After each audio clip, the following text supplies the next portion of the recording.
할렐루야. 오늘 레위기서 6장 이 강해 설교 두 번째 시간을 통하여서 홀로 영광받게 합당하신 주님에게 독사적 그 영광의 삶을 올려드리며 날마다 나아가 주님을 배우는 삶이 되기를 간절히 소망하는 마음으로 우리 함께 강해 설교 레위기서 6장 두 번째 시간 나누기를 원합니다.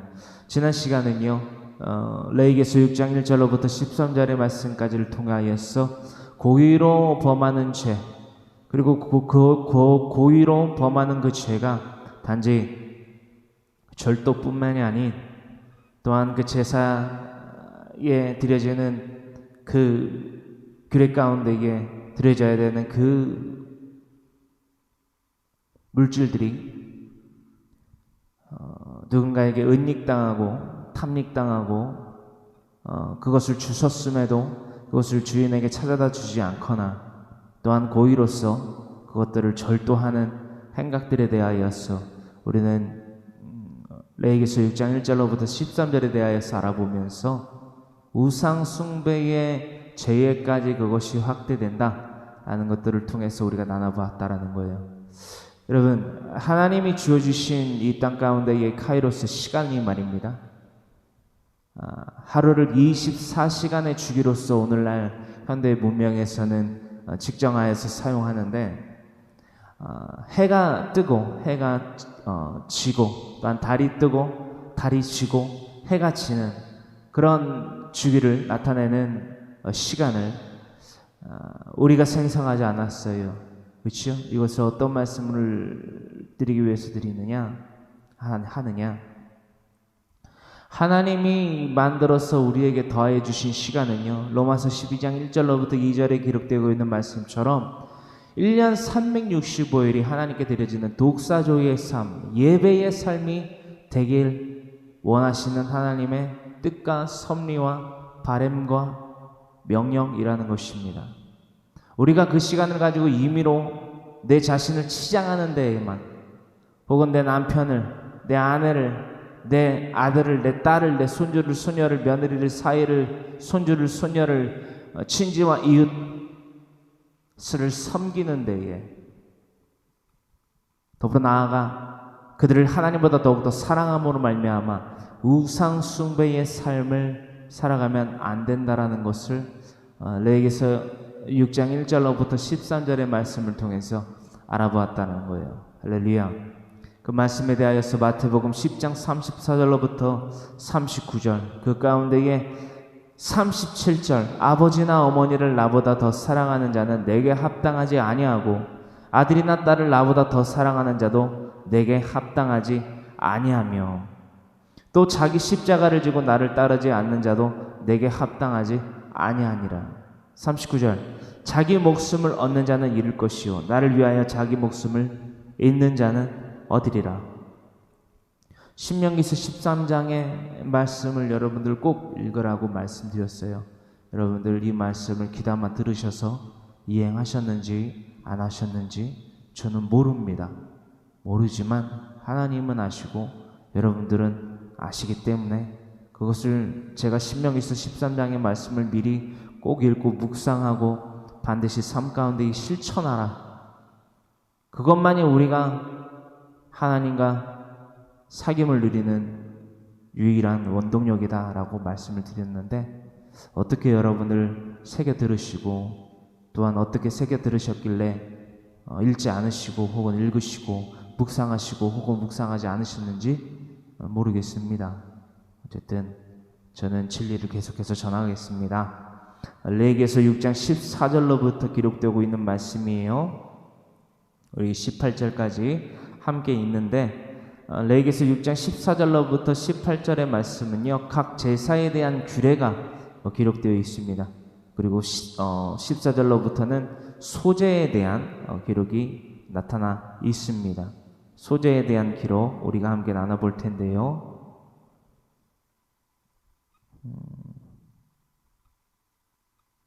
6장 8절로부터 13절의 말씀은요 각 제사에 대한 규례 가운데에 번제에 대한 규례를, 레위기서 1장 6절에서 알아봤던 번제에 대한 규례들을 다시금 살펴봤습니다. 오늘은 14절로부터 기록되어 있는 소제에 대한 규례를 다시금 우리가 깊게 나눠보기를 원하는데요. 소재에 대한 규례는 우리가 나눴던 바와 같이 레위기서 2장 1절로부터 16절에 말씀에 기록되어 있습니다.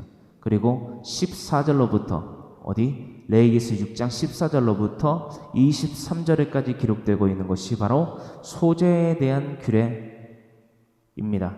우리 다 같이 레위기서 6장 14절로부터 우선 18절의 말씀까지 함께 합독합니다. 소재의 규례는 이러하니라. 아론의 자손은 그것을 제단 앞 여호와 앞에 드리되 그 소재의 고운 가루 한 움큼과 기름과 소재물 위에 유향을 다 가져다가 기념물로 제단 위에서 불살라 여호와 앞에 향기로운 냄새가 나게 하고 그 나머지는 아론과 그의 자손이 먹되 누룩을 넣지 말고 거룩한 곳 회막들에서 먹을지니라. 그것에 누룩을 넣어 굽지 말라. 누룩은 뭘 의미하지요? 옛사람을 의미한다는 거예요. 죄를 질 수밖에 없는, 그죠? 옛사람을 의미한다는 거예요. 날마다 정결하게 자신의 옷을 빨고 날마다 하나님과의 사귐을 누리기 위해서 제사를 드리러 나올 때에 또한 그것들을 담당하는 제사장들이 각기 규례에 따라 그 제사장의 직무를 더할 때에 하나님께서 그 모습들을 보시고 또한 그 심중 가운데에 이것은 거룩히 드려져야 될 하나님께 드려야 될 제사의 제물, 예물뿐만이 아니라 나의 삶이어야 돼. 이스라엘 백성들은 날마다 자신의 옷을 정결하게 날마다 빨았어요. 계시록에 기록되고 있는 것과 같이 날마다 자신의 두루마기를 빨듯이 날마다 자신의 옷을 성결케 하기 위해서, 정결케 하기 위해서 몸과 마음을 그렇죠? 죄로부터 멀리 떠나게 하기 위해서 하나님이 원하시는 정결한 삶을 살아가기 위해서 날마다 자신을 되뇌이기 바빠야만 됐다라는 거예요. 오늘날 우리들의 삶 가운데에 우리가 옷을 빨진 않지만 빨래를 하죠. 근데 이 이스라엘 백성들에게 명하셨던 것과 같이 자신의 옷을 빠는 그 행위들을 하진 않잖아요. 그렇다면 우리는 이 기록들을 통해서 출애굽기서에 기록되고 있는 말씀들을 통해서 무엇을 교훈을 삼아야만 했습니까? 또한 삼고 있습니까? 여러분, 우리들의 삶 가운데에 하나님의 말씀 성경 66권과 영혼의 구원을 위해서 부르짖는, 목숨을 걸고 부르짖는 아브라함과 같이, 모세와 같이, 예수님과 같이 영혼 구원을 위해서 부르짖는 경성하는 자의 기도로서 날마다 우리의 삶을 하나님 앞에 거룩히 구별되어 드려지는 예배의 삶으로 나타내 올려드려야만 된다는 거예요. 할렐루야. 이것을 잊은 자들은 없겠지요? 이들은 없겠지요? 다시금 이 누룩에 대한 의미들을 나눴고요. 누룩을 넣지 말고 16절입니다. 하반절. 거룩한 곳 회막들에서 먹을지니라. 그것에 누룩을 넣어 굽지 말라. 이는 나의 화제물 중에서 내가 그들에게 주어 그들의 소득이 되게 하는 것이라. 영원한 분깃이지요. 제사장들에 대한 분깃, 그렇죠? 그것들을 먹고 제사장의 직무를 감당하고 자신들의 일상생활들을 할 수 있었다라는 거예요. 왜냐하면 다른 일들을 할 수가 없었기 때문에, 일반적인 농사나 목축업을 할 수가 없었기 때문에 이 제사장들은 이런 분깃들을 제사장의 직무를 맡은 가운데에 이스라엘 백성들이 가지고 나온 예물 가운데에 일부를 취하였다. 그 가운데에 소재물 가운데에서도 이렇게 취하였다. 가루를, 지금 밀가루지요. 그것들을 이렇게 해서 먹으라고 제사장에 대한 규례까지 하나님은 이르셨다라는 것입니다. 모세를 통해서요. 17절 하반절. 속죄제와 속건제 같이 지극히 거룩한즉 아론 자손의 남자는 모두 이를 먹을지니 분깃에 대해서 또 언급되지요. 이는 여호와의 화제물 중에서 대대로 그들의 영원한 소득이 됨이라. 이를 만지는 자마다 거룩하리라. 아멘. 이 말씀에 대하여서 레위기서 6장 14절로부터 18절의 말씀 가운데에 제사장의 분깃, 그렇죠? 제사장들의 분깃이 되는 것에 대한 기록은 출애굽기서 29장 22절의 말씀에서도 다음과 같이 위임식의 순양에서도 우리는 알아본 바가 있습니다. 출애굽기서 29장 22절의 말씀 여러분들 아직 잊지 아니하셨죠? 날마다 상고하시길 바랍니다. 출애굽기서 29장 22절의 말씀입니다. 함께 합독합니다. 출애굽기서 29장 22절의 말씀. 또 너는 그 순양의 기름과 기름진 꼬리와 그것의 내장에 덮인 기름과 간 위의 꺼풀과 두 콩팥과 그것들 위의 기름과 오른쪽 넓적다리를 가져라. 이는 위임식의 순양이라 라는 기록을 통하여서 위임식의 순양 가운데에 제사장들이 분깃으로 취해야 될 것, 먹거리로 삼아야 될 것, 그렇죠?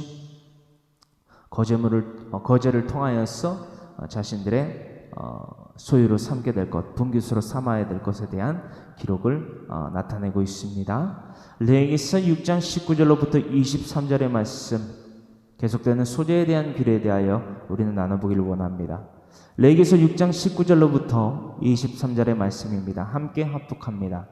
여호와께서 모세에게 말씀하여 이르시되 아론과 그의 자손이 기름 부음을 받는 날에 여호와께 드릴 예물은 이러하니라. 고운 가루 10분의 1 에바를 항상 드리는 소제물로 삼아. 그러니까 소제에 대한 규례가 우리가 18절까지 나눴잖아요. 소제 가운데에 한 웅큼을 제외한 나머지는 제사장 지파의 분깃이라는 것을 우리는 나눠보게 되었습니다. 제사장들의 분깃이 되었다. 한 웅큼을 가루 가지고 나와서 소제물로 삼는데 그 절반은 20절에 대한 기록이죠. 함께 20절을 읽습니다. 아론과 그의 자손이 기름 부음을 받는 날에 여호와께 드릴 예물은 이러하니라. 고운 가루 10분의 1 예바를 항상 드리는 소제물로 삼아 그 절반은 아침에 드리고요, 절반은 저녁에 드리라 라고 명하셨습니다. 21절. 그것을 기름으로 반죽하여 철판에 굽고 기름에 적셔 썰어서 소제로 여호와께 드려 향기로운 냄새가 되게 하라. 이 소제는 아론의 자손 중 기름 부음을 받고 그를 이어 제사장 된 자가 드릴 것이요 영원한 규례로 여호와께 온전히 불사를 것이니 제사장의 모든 소제물은 온전히 불사르고 먹지 말지니라. 아멘. 여러분들 우리가 계속해서 소제에 대해서 14절로부터 23절까지 나눴어요. 이 소제는요, 언어적으로 히브리어로 소제는 민하라고 합니다. 다 같이 따라하십니다. 민하. 뭐 이렇게 한국에도 이런 이름이 있을 법한 그런 단어이지요. 민하라는 히브리어는요, 다음과 같은 정의를 뜻하고 있습니다. 선물, 기프트지요. 혹은 곡물, 그리고 재물이라는 것. 그러니까 바쳐드리는 개념이에요. 바쳐드리는 개념. 그리고 선물이라는 의미도 갖고 있기 때문에 어찌 보면은 또 제사장의 거제를 통하여서 삼게 되는 그 넓적다리와 같은, 혹은 소제물 가운데에 10분의 1 레바 가운데에 한 웅큼을 제외한 나머지, 그리고 그것들을 통하여서 아침과 저녁에 드려야 됐던 그 소제에 대한 규례, 우리는 나눠보게 됩니다. 민하라는 히브리어는요, 사실상 이 히브리어 어원에서 사실상 사용되지 않는 어근 마나흐, 즉 빌려주다 혹은 선물을 주다라는 뜻을 갖고 있는 마나흐라는 단어가 있어요. 마나흐라는 단어에서 유래했고 선물, 그리고 곡물, 재물을 의미하고 있다라는 것입니다. 우리가 나눈 민하라는 단어는 히브리어 마나흐라는 단어에서 유래한 것을 기초로 두고 있습니다. 여러분, 이 소제에 대한 정리를 다시금 드리면요, 소제는요 단독으로 드려지지 않았죠. 그렇죠? 우리가 나눴다시피 소제는 단독으로 소제만으로 가지고서 드려지는 경우는 없었다라는 거예요.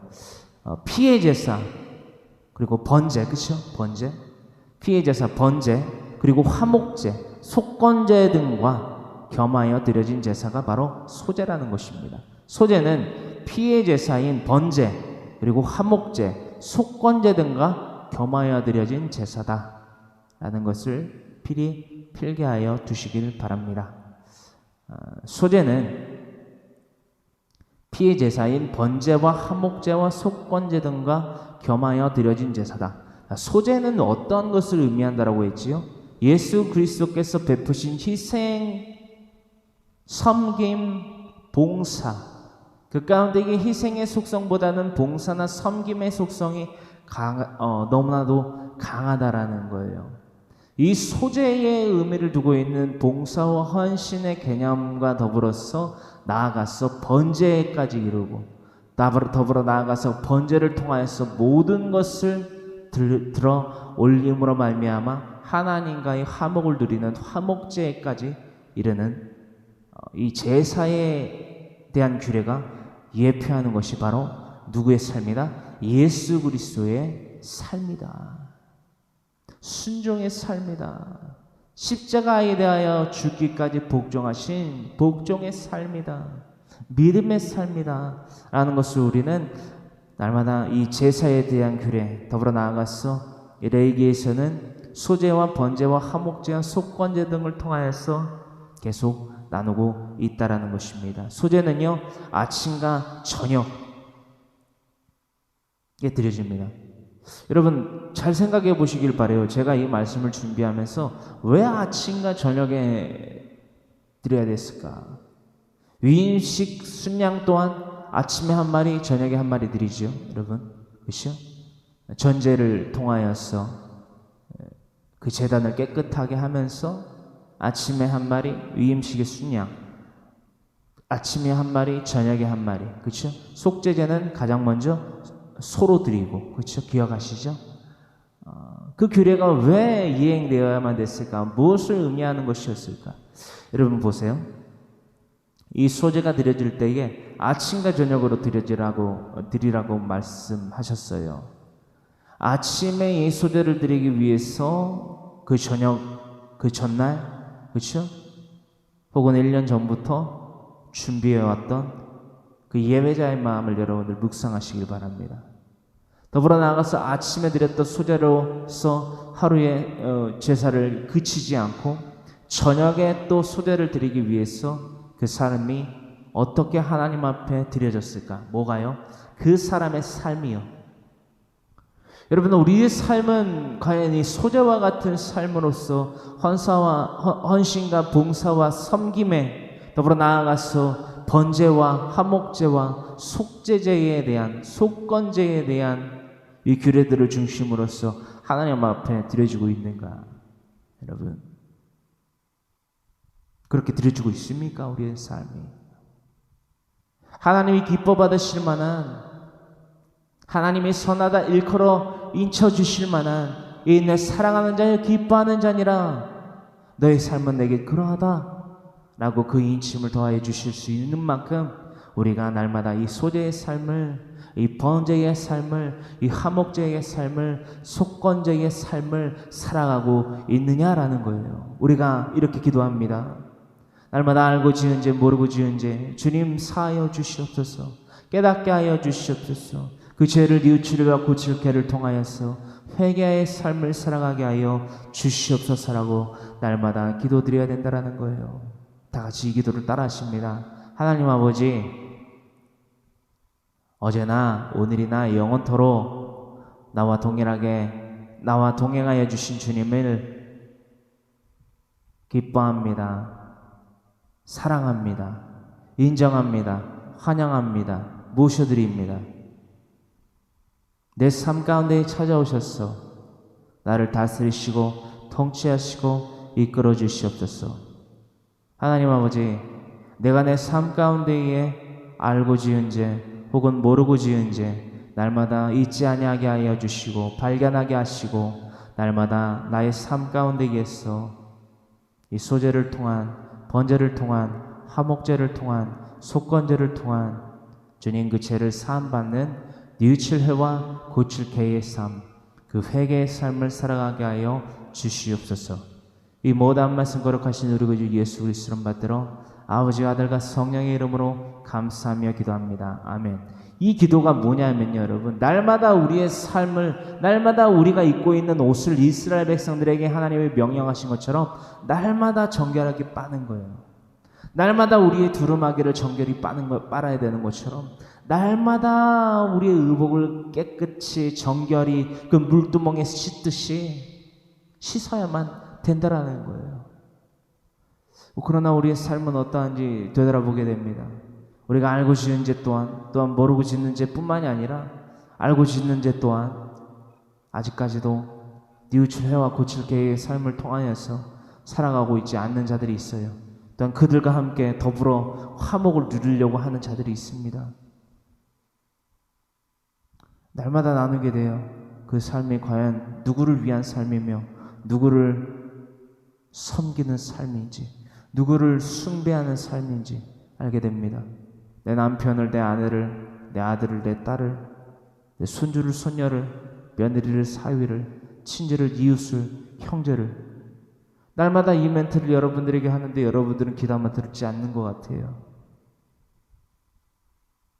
이 세대는 듣지 않습니다. 이 세대는요, 진리를 사모하지 않습니다. 경외하지 않습니다. 자신의 생각대로 그 삶을 이뤄나가려고 하는 이들이 지극히 다수라는 거예요. 그럼에도 불구하고 왜 이런 하나님의 말씀을 듣는 자가 없는데 왜 이 진리는 날마다 전파되고 있는가?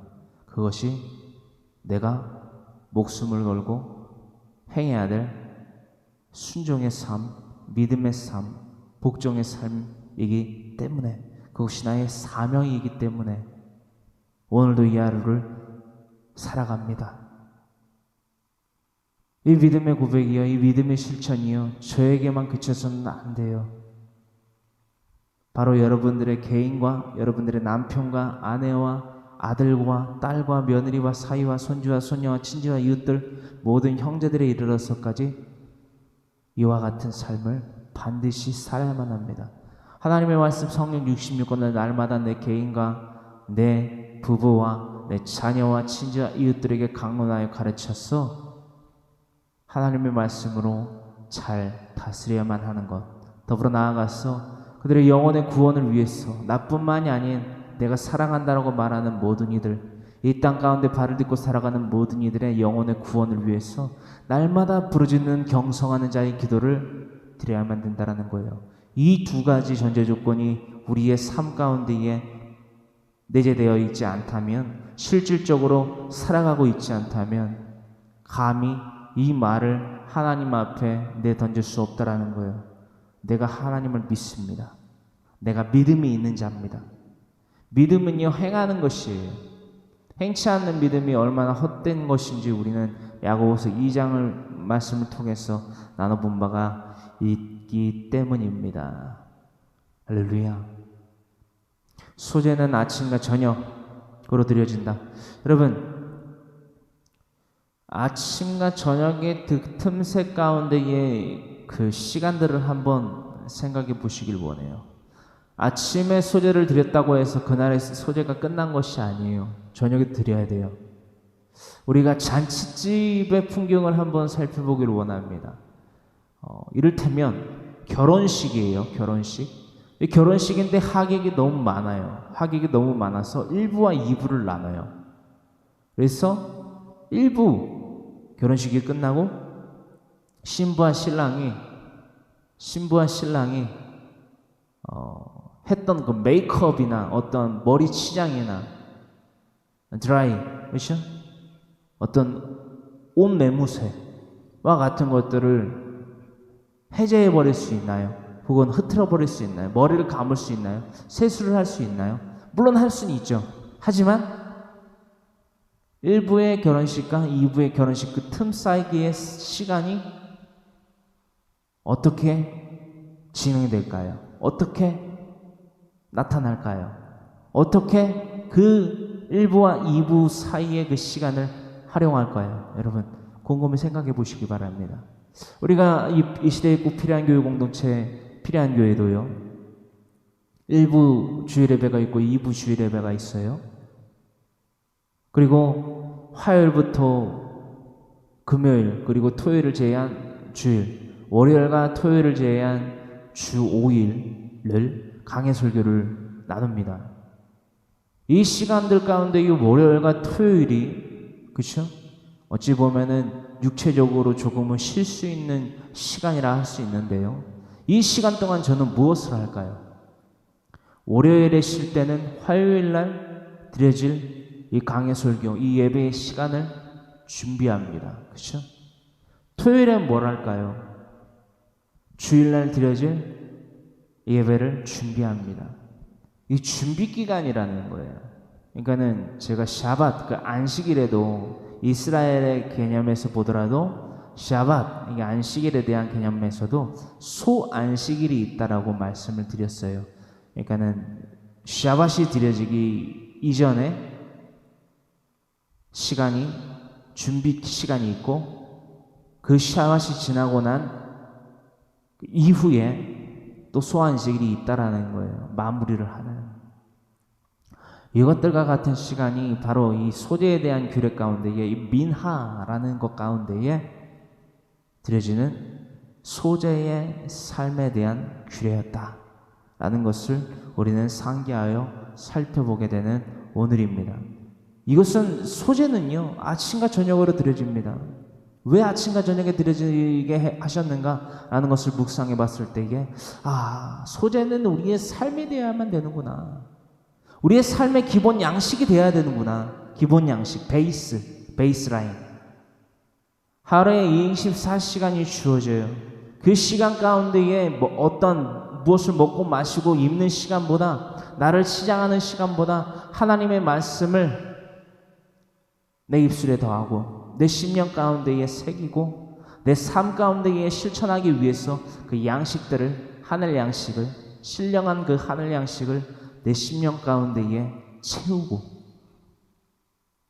더불어 나아가서 경성하는 자의 기도로서 하나님께 나의 믿음을 나타내는 그 기도, 더불어 나아가서 복음을 전파하는 삶, 이 삼박자가, 이 세 개의 굴레가, 바퀴가 잘 굴러갈 때에 그 자를 바로 믿음 가진 자라고 정의하고 있다라는 것입니다. 그것이 바로 소재의 삶이고요. 그렇습니다. 삶의 모든 순간이 예배임을 우리는 이 소재의 교리를 통하여서 깨닫게 됩니다. 로마서 12장 1절로부터 2절의 말씀이지요. 신약성경 로마서 12장 1절로부터 2절의 말씀에 이르기를, 그러므로 형제들아, 내가 하나님의 모든 자비하심으로 너희를 권하노니 너희 몸을 하나님이 기뻐하시는 거룩한 산 제물로 드리라. 이는 너희가 드릴 영적 예배니라. 너희는 이 세대를 본받지 말고 오직 마음을 새롭게 함으로 변화를 받아 하나님의 선하시고 기뻐하시고 온전하신 뜻이 무엇인지 분별하도록 하라. 아멘. 너희는 이 세대를 본받지 말래요. 이 세대가 뭐죠? 죄 많고 유혹 많은 이 세대. 어떤 죄와 어떤 유혹이 많습니까? 신명기서 13장의 말씀을 강력히 제가 말씀드리는 바와 읽어보시라고, 미리 읽어보시라고 말씀드렸어요. 왜냐? 그것이 바로 이 죄 많고 유혹 많은 세대의 아주 핵심적인 제약상이기 때문입니다.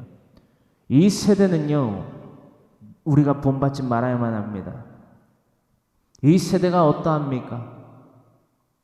하나님보다 내 남편을, 내 아버지를, 내 어머니를, 내 아내를, 내 아들을, 내 딸을, 내 손주를, 손녀를, 며느리를, 사위를, 손주를, 손녀를, 친지와 이웃들을, 돈을, 부와 기와 영화를 더욱더 사랑하는 세대가 바로 이 세대라는 것입니다. 여러분, 다시금 말씀드립니다. 교회라는 건물은 여러분들을 구원해 줄 수 없습니다. 결단코. 교회 공동체는요, 말 그대로 멤버십은요, 어셈블리, 이 총회는요, 뭐냐면 교회들의 모임이에요. 죄인들의 모임이 교회 공동체라고 떠드는 이들이 있습니다. 헛되고 헛된 말입니다. 성경 어디에도 그런 말은 없습니다. 죄인들의 모임 가운데 이게 찾아오셨죠. 왜죠? 의롭게 하시려고. 의인을 부르러 온 것이 아니요, 죄인을 의롭게 하기 위하여서 이 땅 가운데에 오신 예수님이라는 거예요. 그들의 죄를 용납하고 그들의 죄에 대하여서 엉덩이를 토닥여주고 어깨를 토닥여주고 머리를 쓰다마주라고 한 것이 아니라는 거예요. 교회는, 다 같이 따라하십니다. 교회는 음부의 권세가 이기지 못하는 존재이다. 마태복음 16장 18절에 기록되고 있는 말씀이고요. 날마다 사도들은, 날마다 예수 그리스도는 이 땅 가운데 이들과 싸웠어요. 이 죄 많고 유혹 많은 세대 가운데에 핵심의 이들, 죄인들, 날마다 싸우셨어요. 날마다 사도들도 싸웠어요. 교회 공동체가 갖춰지고 있어도, 소아시아 7교회가 있어도 날마다 분쟁이 일어나고, 고린도 교회 특히 날마다 당파 싸움을 짓고, 날마다 거짓 선지자가 가만히 들어온 자가 사람들을 미혹했어요. 그들을 경계하고 그들을 주의하라고 했어요. 여러분, 이것들을 다 헛되게 만들어버리는 언행이라는 것입니다. 누군가가 죄를 지어도 그 죄를 지은 사람을 다독여줘야지, 위로해줘야지. 뭘 위로해줍니까, 여러분?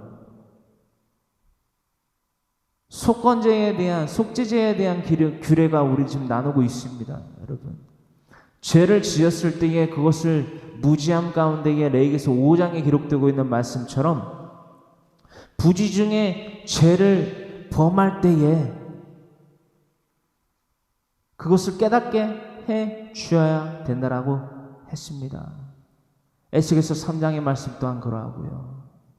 마태복음 6장 9절로부터 15절의 말씀은 도대체 왜 주구장창 날마다 모임 예배를 드리고 그 마친 그 순간에 날마다 하늘에 계신 우리 아버지 이름이 거룩히 여겨 받으시오며 아멘에 이르기까지 뭐 의미도 모르고 뜻도 모르고 날마다 주술과 같이 아브라타 카타브라 숭구리당당 숭당당처럼 외우고 있는 거예요, 오늘날의 이 세대가. 여러분, 제가 이 블로그나 이 SNS에다가 요 며칠 전에 글을 하나 올렸는데 보신 분들도 있으시겠지만, 여러분 정말 안타까운 현실이 우리들의 삶 가운데에서 일어나고 있어요. 예전에는요, 90년대 때, 2000년대 때 초반은요, 어떤 세대였냐면, 이 교회 공동체에 십자가가 걸려 있으면, 혹은 신앙 고백을 하고 주기도문을 하면, 어느 정도, 90% 이상 이단인지 아닌지가 걸러졌습니다. 물론 사이비는 안 하니까요. 사이비는 성경을 갖고 하는 단체가 아니잖아요, 여러분. 대부분. 그렇기 때문에 그 교회 공동체에 이 십자가가 걸려 있거나, 뭐 십자가를 차고 있거나, 사도신경을, 그렇죠? 모임 예배 시작하면서 드리고, 마침 가운데 이 주기도문을 드리는 것이 이단인지 아닌지를 판별할 수 있는 필터가 됐어요, 필터. 근데 오늘날은 여러분들도 잘 아실 거예요.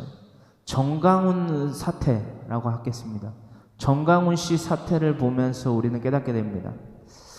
아, 이단보다 더 위험한 존재구나. 이단보다 더 위험한 존재예요. 이단이면 분명하고 이단보다 더 위험한 존재예요. 아직까지도 그들을 추종하는 자들이 있는데, 이단보다 더 위험한 존재인 정강훈 씨와 그가 그를 추종하고 있는 모임 가운데에 있는 그 배우자들, 그렇죠? 이 성북구에 있는 사랑 제일교회 가운데에서 명칭도 교회잖아요, 그렇죠? 그리고 그 교회 건물에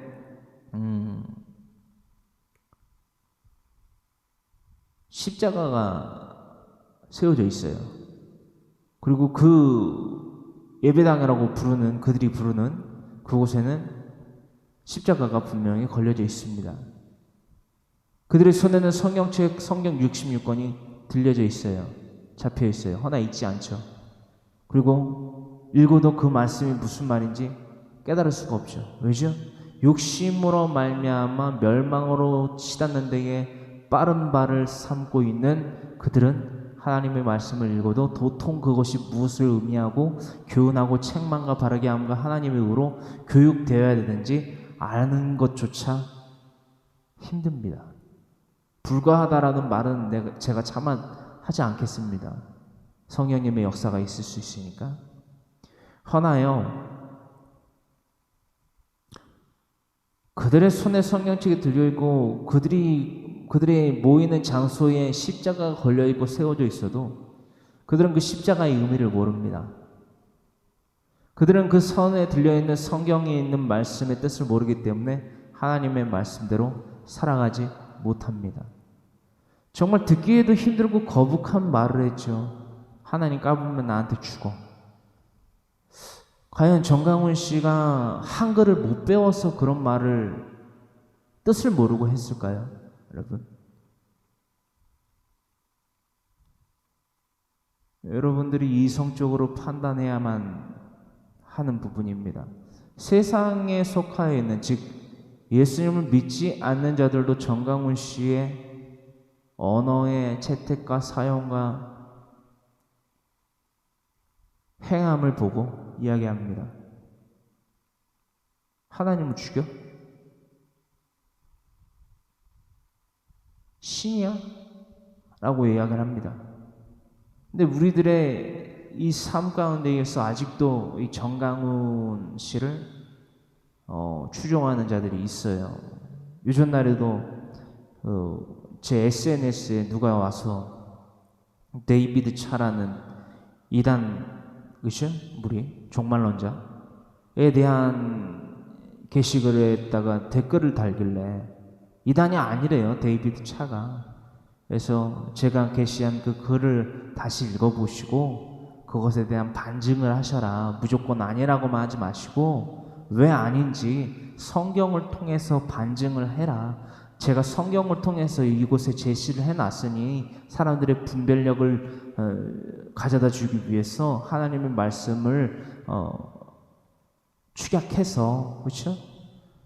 기재해놨으니 그것에 대한 반론을 하지 못하겠으면 그냥 읽고 묵상하고 선택해라, 진리의 삶을, 이라고 말을 했더니 아니라는 거예요. 그러면서 정말 이단들의 공통점인 정상적인 이 언어 소통을 하지를 못하더라고요. 그래서 참 안타까운 마음으로 그 영혼을 위해서, 그 죄를 위해서가 아니라, 죄를 짓는 그 자를 위해서가 아니라 그의 영혼을 위해서 기도를 했는데, 알고 봤더니 그 사람이 사랑제일교회 그 사람이더라고요.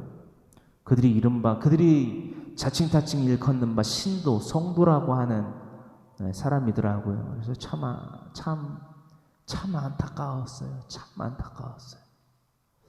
여러분들, 우리가 이런 세대를 지금 살아가고 있다라는 것 우리가 잊지 아니하길 간절히 소망합니다. 이 세대를 분별해야 된다라는 거예요. 본받지 않기 위해서. 로마서 12장 1절로부터 2절의 말씀 나누고 있습니다. 이 세대를 본받지 말아야 되는데 무엇으로 분별하고 무엇으로 본받지 않아야 할 수 있느냐? 하나님의 말씀이에요.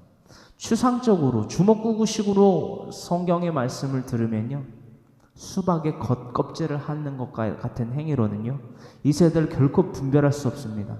이리 휩쓸려서 다니고 저리 휩쓸려서 다니고, 그래서 광화문 광장에 나가는 거예요. 여러분, 사람들이, 그 많은 사람들이 이리 휩쓸리고 저리 휩쓸려서 목사라는 타이틀을 갖고 있는, 감투를 쓰고 있는 사람부터 성도라고 자칭 일컫는 사람에까지 광화문으로 내몰릴 수밖에 없는 거예요. 나갈 수밖에 없는 거예요. 왜요? 이 세대를 분별할 수 있는 능력이 없기 때문에. 하나님의 말씀을 읽고 날마다 강론하여 지켜 행하게 만들어야 되는데, 우리의 삶이, 우리의 가정이 그렇게 하나님의 말씀으로 다스려져야 되는데, 그것이 기본인데 이 기본도 안 돼 있기 때문에 술에 술 탄 듯 물에 물 탄 듯 휩쓸려 다니는 거예요. 이 세대를 분별하지 못하고, 정말 죄와 우리의 관계는요 물과 기름과 같이 떨어질 수밖에 없는 존재가 돼야 됩니다. 여러분, 물과 휘발유를요 어느 곳에다가 던져놔 보세요. 층이 이루어지죠. 나뉘어진다라는 거예요. 정말 죄와 우리 인간의 모든 인류는요 하나님 앞에서 물과 기름과 같이 나뉘어져야만 됩니다. 날마다. 하지만 가까이 있어요. 하지만 나뉘어져야 된다라는 거예요, 여러분. 할렐루야. 물과 기름과 같은 존재로 우리는 살아야 된다. 죄에 대하여서 물과 기름과 같은 존재로 우리는 하나님 앞에서 살아가야만 된다. 하지만 물과 기름이 층이 있다라는 것은요, 다시 말해서 가까이 있다라는 거예요, 여러분. 접근해 있다라는 거예요. 우리가 이 땅 가운데에 이 땅을 버타며 살아가는 이 땅 가운데에서 이방인과 나그네임을 증언하는 삶을 살아감에 있어서 히브리서 11장 13절로부터 16절의 말씀을 드리고 있는 거지요.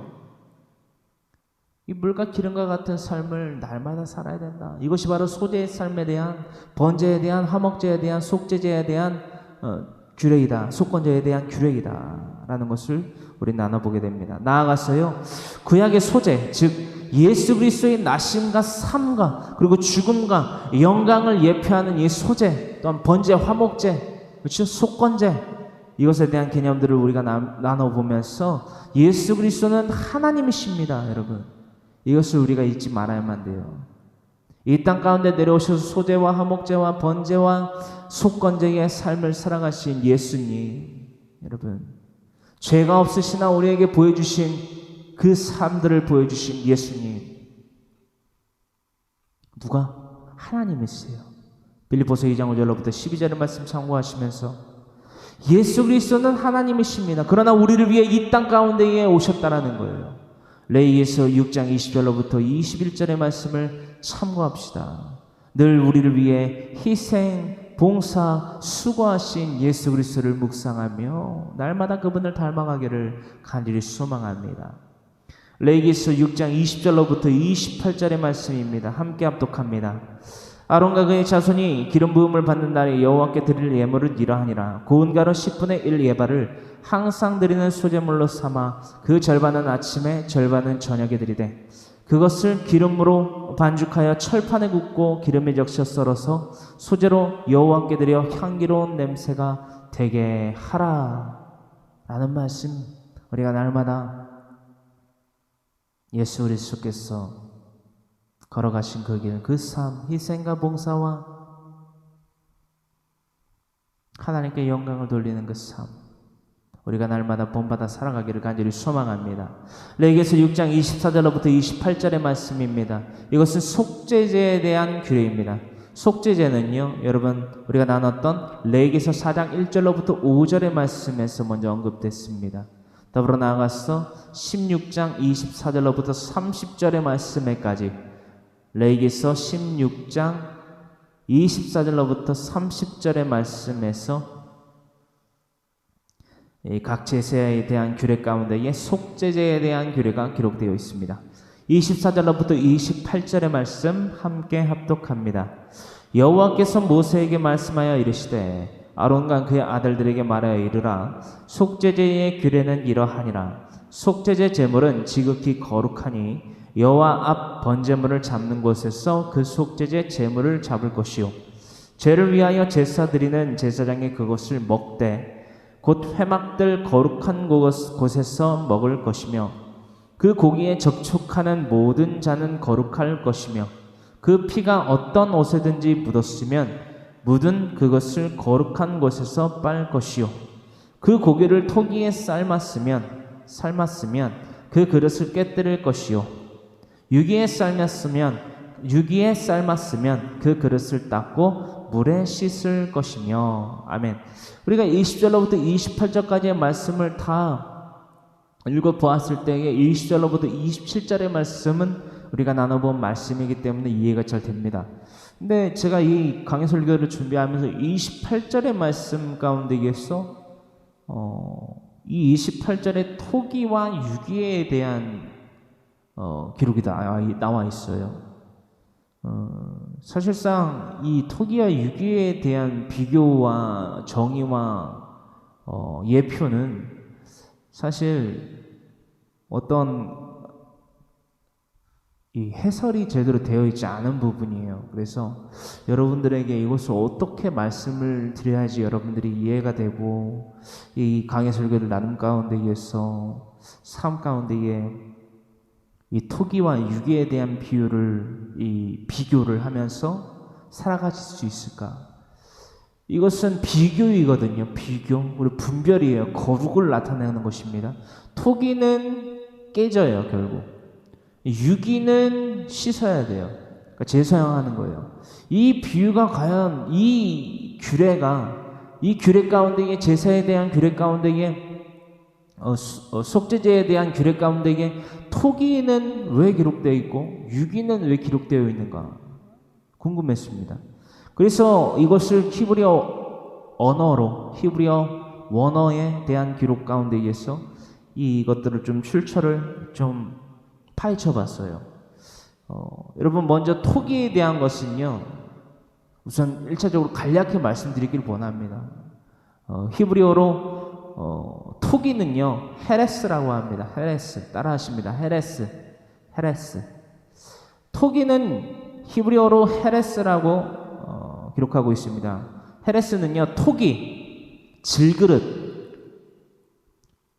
더불어 나아가서 옹기, 조각을 의미합니다. 히브리어로 헤레스는 토기, 질그릇, 그리고 옹기, 조각을 의미합니다. 여러분 28절에 기록되고 있는 헤레스, 이 토기, 질그릇, 그리고 옹기, 조각을 의미하고 있는 이 헤레스라는 이 토기라는 단어는요, 인간의 평범성을 나타냅니다. 인간의 평범성. 그렇죠? 예수 그리스도를 믿고 의지하지 않고 살아가는 그저 평범한 이 땅 가운데의 육체 그 사락의 삶을 살아가고 있는 자들을 의미하고 있다라는 것입니다. 여러분, 이 토기에 대하여서 하나님은 어떻게 역사를 하시냐? 깨뜨려진다라고 했잖아요. 그렇죠? 그 고기를 토기에 삶았으면 그 그릇을 그 토기에 삶고 난 그 고기를 제하고 난 채로 그 그릇을 깨뜨릴 것이요. 깨뜨려진다는 거예요. broken. 그러니까 우리가 깨뜨리다라는 단어가 뭐가 있었지요? 상하게 하다. 슈프라는 단어가 있지요. 창세기서 3장 15절에 슈프. 여자의 요소는 내 머리를 상하게 할 것이요. 너는 그의 발꿈치를 상하게 하리라 라고 할 때에 슈프라는 단어가 쓰여져 있다라는 것을 우리는 아주 예전에 나눠봤지요. 창세기서 3장 15절의 말씀 강해 설교를 통하여서 말입니다. 그 의미에서처럼 이 고기를 토기에 삶았으면 그 그릇은 깨뜨려진다라는 거예요. 깨뜨려진다. 이것은 파멸을 의미합니다. 파멸. 하나님의 공의로서 말미암아 이스라엘 백성들 그리고 성경의 각 나라들 소돔과 고모라, 노아의 방주, 심지어는 선악과 사건 가운데에 태초의 인류가 받은 그 멸망, 심지어는 신약의 가다랴, 그렇죠?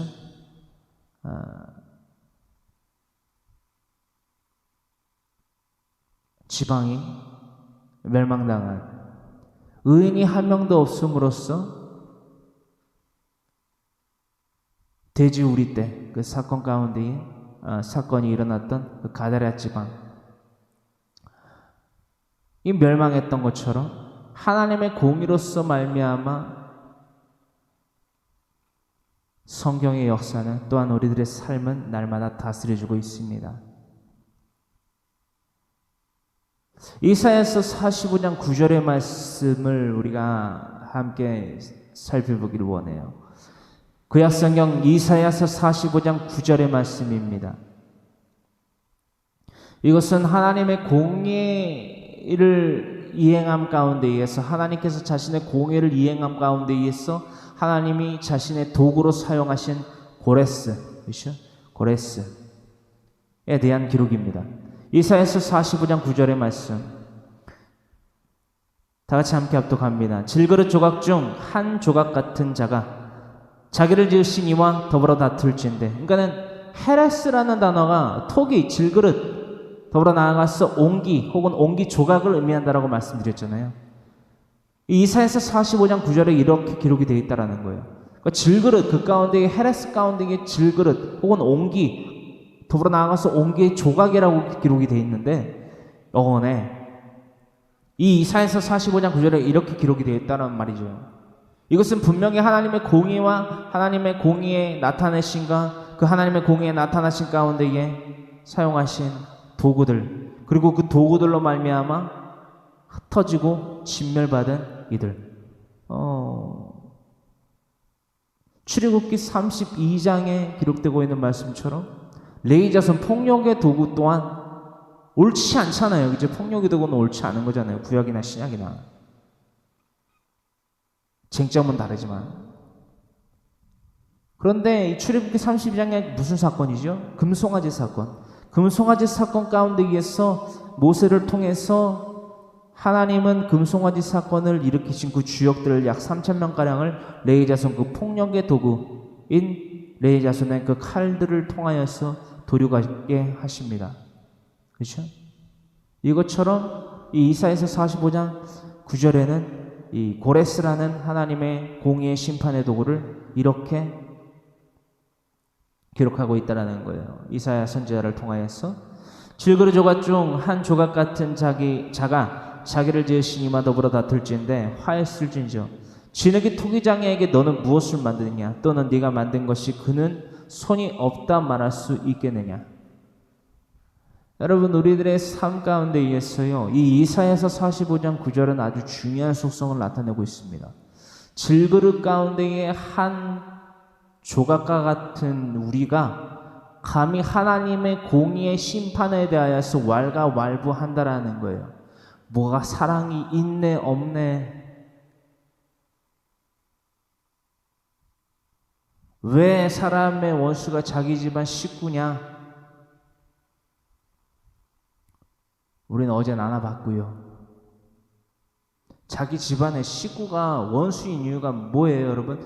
우상 숭배의 대상으로 삼을 때에 그들이 죄를 범하고도 자신의 죄를 속죄받으려고 하지 않을 때에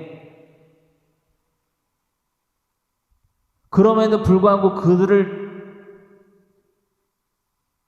그들과 따스한 밥을 나눠 먹고 시원한 물을 나눠 먹으면서 시편 1편 1절로부터 6절의 말씀에 절대적으로 위배된 삶을 살아가는 자들이 있다라는 거예요.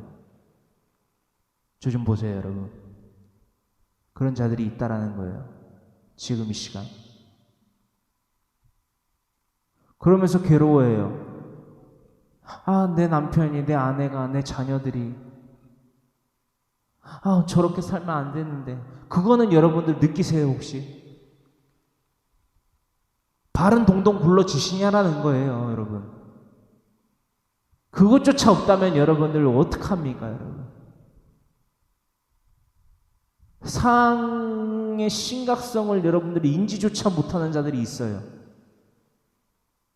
그들만 보면 그냥 하하호호 그냥 싱글벙글 하십니까? 하나님과 원수되는 거예요, 여러분. 누가요? 여러분이. 그리고 원수를 만드는 거예요. 누구 때문에? 여러분 자신 때문에. 내 남편이 하나님과 원수되는 것에 대하여서 여러분들은 문제의 심각성을 느끼지 못하는 거예요. 문제의 심각성. 어떤 문제에 대한 해답은요, 그 문제를 정확히 판단하는 판단에 있습니다. 여러분, 인생을 살아가시면서 누군가에게 상담을 받아보시는 경우는 한두 번쯤은 있을 거예요. 상담을 받을 때요, 상담 전문가에게 상담을 받을 때, 심리치료사 다 좋습니다. 나가서 상담을 받을 때, 뭐부터 하죠? 내 얘기를 들어요. 그러니까 내담자의 말을 들어요. 내담자의 말을 듣고, 왜죠? 이 사람이 왜 찾아왔는지를 모르잖아요. 이 사람의 환경을 모르잖아요. 생전 처음 본 사람인데 이 사람에게 무슨 문제가 있는지를 모르잖아요. 그렇기 때문에 한참 듣습니다. 시간을 들여서 들어요.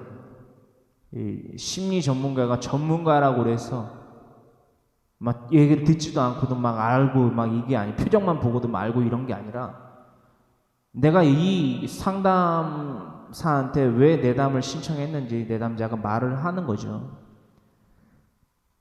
이 심리 전문가가 그것을 다 들어요. 다 써머리를 합니다. 다 메모를 해요. 이 사람 뭐 나이, 이름, 뭐 직업 뭐 안 밝히는 것대로 그냥 적어요. 핵심은 그거예요. 이 사람의 문제가 뭔지를 파악을 합니다. 뭘 한다고요? 이 사람의 문제가, 이 내담자의 문제가 뭔지를 파악해요. 뭐를 기준으로?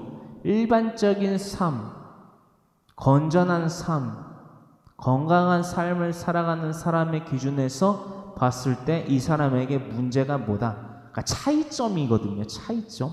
이거를 발견을 해요.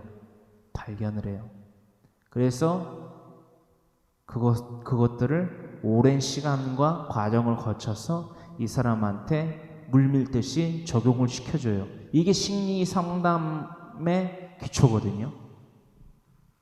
저도 이제 심리학을 부전공으로 신학을 할 때 전공을 했고요. 여러분들 이 말씀을 왜 심리학에 대해서까지 말씀드리느냐? 문제가 뭔지를 파악조차 못하는 자가 어떻게 이 문제를 해결하겠냐는 거예요. 하나님의 말씀을 모르는 자가 어떻게 이 세대를 분별하여서 영적 예배를 드리겠냐라는 거예요. 로마서 12장 1절로부터 2절의 말씀처럼. 어떤 말씀인지 아시겠죠?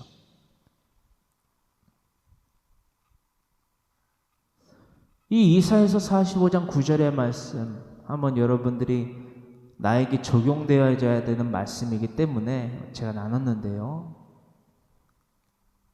날마다 묵상해야만 합니다. 내가 하나님의 정의와 공의의 심판을 앞두고 있는 자로서 어떻게 살아가고 있는가? 내 남편이, 내 아내가, 내 아들이, 내 며느리가, 사위와 딸이, 손주와 손녀와 친지와 이웃이 하나님 앞에 죄를 짓고 있음에도 불구하고 나는 도대체 뭘 하고 살아가고 있는가? 날마다 죄와 나는 물과 기름과 같이 떨어져야 되는, 분리되어야 되는, 거룩히 구별되어야 되는 삶을 살아야 되는데 그 삶을 살아가고 있는가? 더불어 나아가서 28절 말씀 가운데 이게 토기가 있고 유기가 있다라는 거예요. 유기. 전 처음에 이 유기라는 단어를 들었을 때 유리인가? 유자가 들어가니까 유리인가 싶었어요. 유리가 아니에요. 이것에 대해서 히브리어 언어적으로 어원을 살펴보기를 원합니다. 28절에 레위기서 6장 28절에 기록되어 있는 유기는요 히브리어로 네오셰트라고 합니다. 따라하십니다. 네오셰트. 히브리어 헤레스와는 다르게 네오셰트는요 유기를 가르치고 있는데 이 유기는 네오셰트는 청동, 청동 아시죠? 청동 그리고 노세를 가리키고 있다라는 것입니다. 이 청동 그리고 노세라는 것을 가리치는 이 네오셰트라는 단어는 구약 성경에서 약 140회 나옵니다. 많이 나오죠. 왜 많이 나오는지 봤더니 네오셰트에 대한 언급 중에 이 반 이상이에요, 여러분. 성막과 그렇죠? 성전 건축 더불어 나아가서 부수하는 필요 비품과 기구의 제작을 기술하는 그 곳에 쓰였다라는 거예요. 그러니까 성전, 그렇죠? 성막을 짓는 그 성전의 성막의 기구를 짓는 데에 이 네오셰트, 이 유기가 청동 노세가 쓰여졌다라는 거예요. 네오셰트로 만들어진 것은요, 여러분, 성막의 기둥 받침이었죠. 출애굽기 26장의 강해 설교를 참고하시고요. 그리고 단에 드려지는 그 제사에 쓰여지는 그릇들이 바로 번제단이지요. 번제단의 그릇들이 바로 이 노스로 만들어졌다는 것이에요. 출애굽기 27장의 강해 설교를 참조하시고요. 쇠살대 및 그리고 은고리들이 바로 출애굽기 20장, 27장 4절의 말씀에 기록되고 있는 바와 같이 놋으로 지어졌다. 그리고 그 밖에 기물들과 장식물들이 이 놋으로 지어졌다라는 거예요. 그리고 그 단은 놋으로 쌌습니다. 출애굽기 27장의 말씀 기억하시죠, 여러분? 성막을 지을 때에 각종 기구와 각종 부수적으로 들어가는 것들, 그리고 단을 쌓고, 그렇죠? 그 뿔들도 놋으로 쌌다라는 거예요. 이것이 바로 네오셰트라는 히브리어로 기록되고 있는 이 단어가 의미하는 것이고, 이것들을 통하여서 우리는 이 토기, 그렇죠? 히브리어 헤레스와는 다르게 이 유기, 네오셰트, 청동 놋새가 성막을 짓는 데에 주로 많이 쓰인 재료들인 것을 우리가 감안해 살펴봤을 때에, 그러니까 토기는 흙이잖아요. 이 흙으로 지어진 것은 사람을 의미하고, 이 유기, 이 네오셰트로 드려진 것은 거룩한 성소의 기물들, 그리고 하나님께 날마다 드려지기에 온전한 온건한 삶을 의미하고 있다는 것을 발견하게 됐다라는 것입니다. 레위기서 6장 28절에 토기와 유기에 대한 차이와 그것에 대한 의미가 무엇인지 우리는 지금 알아보고 있습니다. 그렇습니다. 위 맥락에서 바라본 토기와 유기의 차이점의 교훈은요, 디모데 후서 2장의 말씀 전체를 여러분들 참고하시고 읽고 묵상하시고 살아가신 가운데에 20절로부터의 말씀을 상고하여 살펴보시기를 간절히 소망합니다.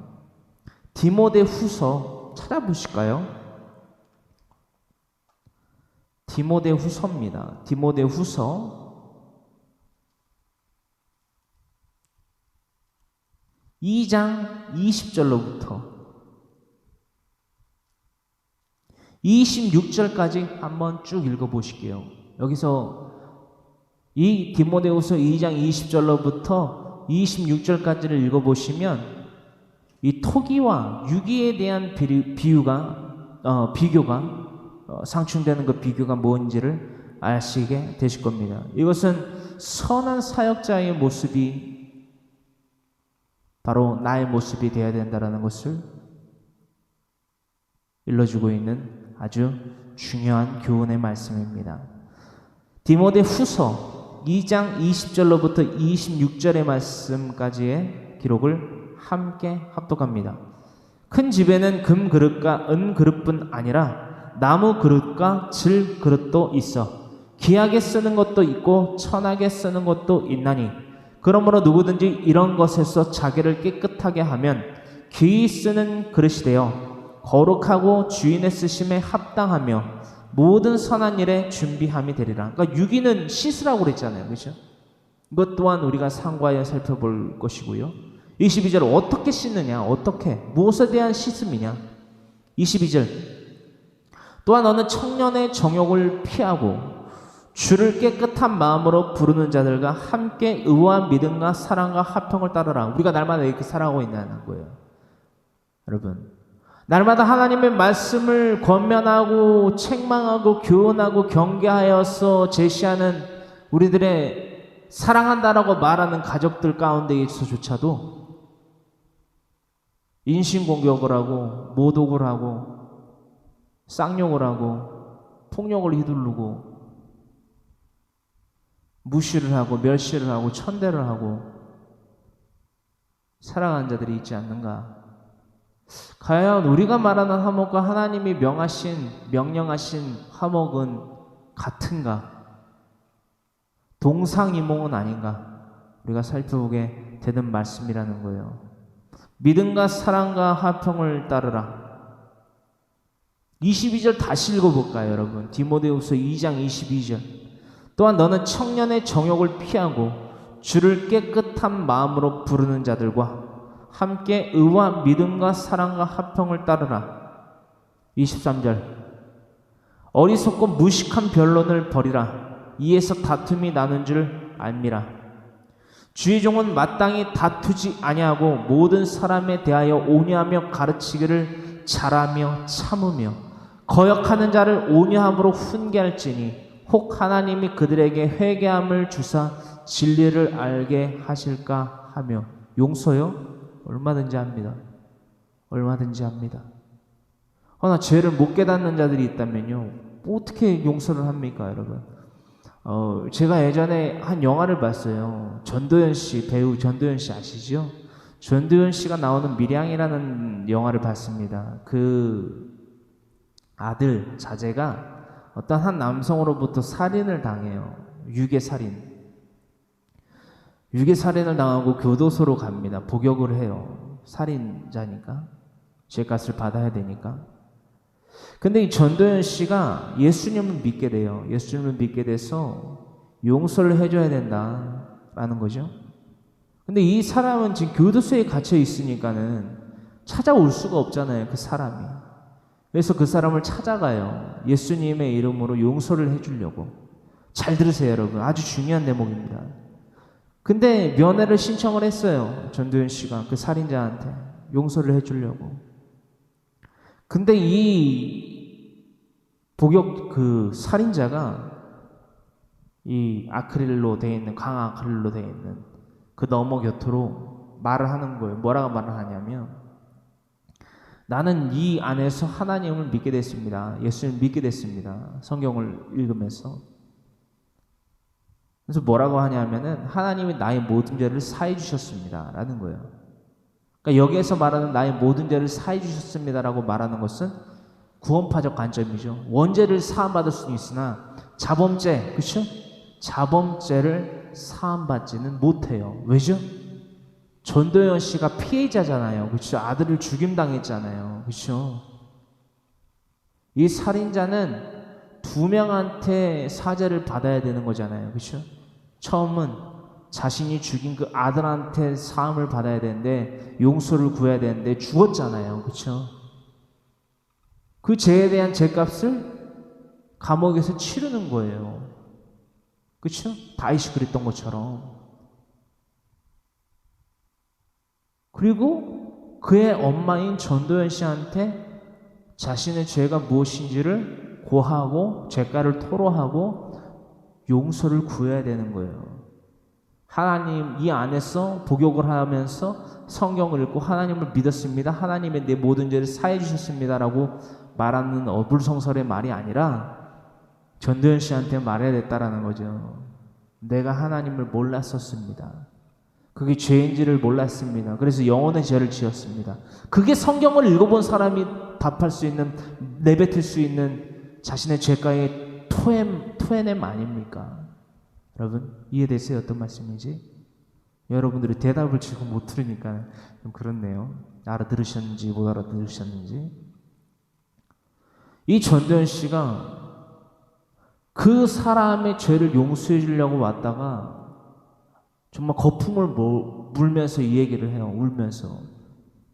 아니, 피해자가, 피해받은 사람이 당신의 죄를 용서해 줘야지 하나님이 당신의 죄를 용서해 줍니까? 당신 나한테 내 아들 죽였다고, 미안하다고, 용서를 구한다라고 말했습니까? 단 한 번도 그런 말 나한테 한 적이 없잖아요. 여러분 지금 전도연 씨가 한 말이 맞아요? 틀려요? 여러분? 맞아요. 성경 어디를 기초를 둬서 말할 수 있어요? 전도연 씨의 언행이 맞다고? 말이 맞다고? 마태복음 6장 9절로부터 15절의 말씀이에요. 죄를 A라는 사람이, 만약에 황모세가 김지선인 내 아내에게 죄를 졌다. 내 아내에게 나아가서 여보, 내가 이러이러하게 해서 이러이러한 죄를 부지중에 모르고 혹은 고의적으로 이 죄를 지었어. 여보, 정말 미안해. 내가 예수님을 믿는다라고 말하는 사람으로서 그렇게 살아가면 안 되는데, 그것은 믿음의 삶이 아니고 예배자의 삶이 아닌데 본받을 만한 자의 삶이 아닌데. 고린도전서 11장이죠. 내가 예수 그리스도를 본받는 자가 된 것 같이 너희는 나를 본받는 자가 되라. 이것이 우리의 믿음의 삶의 고백이 되어야만 되는 거예요. 교훈이 되어야만 되는 거예요. 경계가 되어야만 된다라는 거예요. 근데 그 삶을 살지 못했어. 정말 미안해. 용서해줘. 라고 해야 돼요. 느닷없이 하나님한테 사과를 할 수 있는 환경이 펼쳐져 있잖아요. 그렇죠? 집에 가면 내 아내가 있잖아요. 그렇죠? 차를 타고 가면 그 사람을 만날 수 있잖아요. 그런데 직접 가서 그 사람에게 사죄를 구하지 않고 용서를 구하지 않고 이를테면 그 살인자처럼 하나님이 내 모든 죄를 사해 주셨습니다 라고 하고 있다라는 거예요. 그건 후의 문제예요. 전도연 씨한테 사죄를 구하고 전도연 씨가 네 그렇습니다. 안 그래도 내가 당신의 죄를 용서해 주기 위해서 왔습니다. 우리 하나님 안에서 화목을 누리길 원합니다. 우리 기도하길 원해요. 이게 돼야 되잖아요, 여러분. 이게 맞는 거잖아요, 여러분. 근데 우리 어떻게 살아가고 있냐라는 거예요. 날마다 내 형제에 대하여서, 날마다 내 부모에 대하여서, 내 자녀에 대하여서, 내 친지와 이웃들에 대하여서 죄를 짓고도 어떻게 살아가고 있냐라는 거예요. 교회라는 건물 가운데 나와서 주여 주여 부르짖으면서 눈물을 흘려가면서 내가 오늘 이번 주에는 이런 죄를 지었어요. 용서해 주세요. 아, 주님 용서해 주셔서 감사합니다. 이 모든 말씀 거룩하신 우리 주 예수 그리스도를 받들어 아버지와 아들과 성령의 이름으로 감사하며 기도합니다. 아멘. 이라고 하는 게 성령 모독죄예요, 여러분. 배도라고요. 하나님의 이름을 망령되이 일컬어 부르는, 내가 예수 이름을 믿는다라고 말은 하지만 그 삶의 실제는 우상 숭배의 삶을 살아가고 있는 거예요. 죄와 날마다 분리되지 못하고 날마다 가까워져서 날마다 그 죄에 대하여서 물과 기름과 같은 존재가 아닌 술에 술 탄 듯 물에 물 탄 듯 하는 일체가 되어버리는 삶을 바로 성령 모독의 죄라고 합니다. 히브리서 6장 1절로부터 8절의 말씀 상고하시기를 간절히 소망합니다. 그렇습니다. 26절 디모데후서 2장 26절 그들로 깨어 마귀의 올무에서 벗어나 하나님께 사로잡힌 바 되어 그 뜻을 따르게 하실까 함이라. 우리가 이것이 거룩한 하나님의 사역자의 삶을 살아가는 기틀이 되어야만 합니다. 기본이 되어야만 돼요. 여기서 말하는 사역자는요, 사명받은 자, 그리스도인의 모든 교회들이 되기를 간절히 소망합니다. 교회가 뭐라고요? 음부의 권세가 이기지 못하는 존재. 마태복음 16장 18절의 말씀. 할렐루야. 레위기서 6장 29절로부터 30절의 말씀 함께 나눕니다. 제사장인 남자는 모두 그것을 먹을지니 그것은 지극히 거룩하니라, 분별된 것이라 라는 거죠. 그러나 피를 가지고 회막에 들어가 성소에서 속죄하게 한 속죄제 제물의 고기는 먹지 못할지니 불사를지니라 라고 30절에 대하여서까지 속죄제에 대한 고기, 속죄제에 대한 규례가 나와 있어요. 이 속죄제는요, 히브리어로 하타아라고 합니다. 따라하십니다. 하타아. 히브리어로 하타아는요, 속죄를 나타냅니다.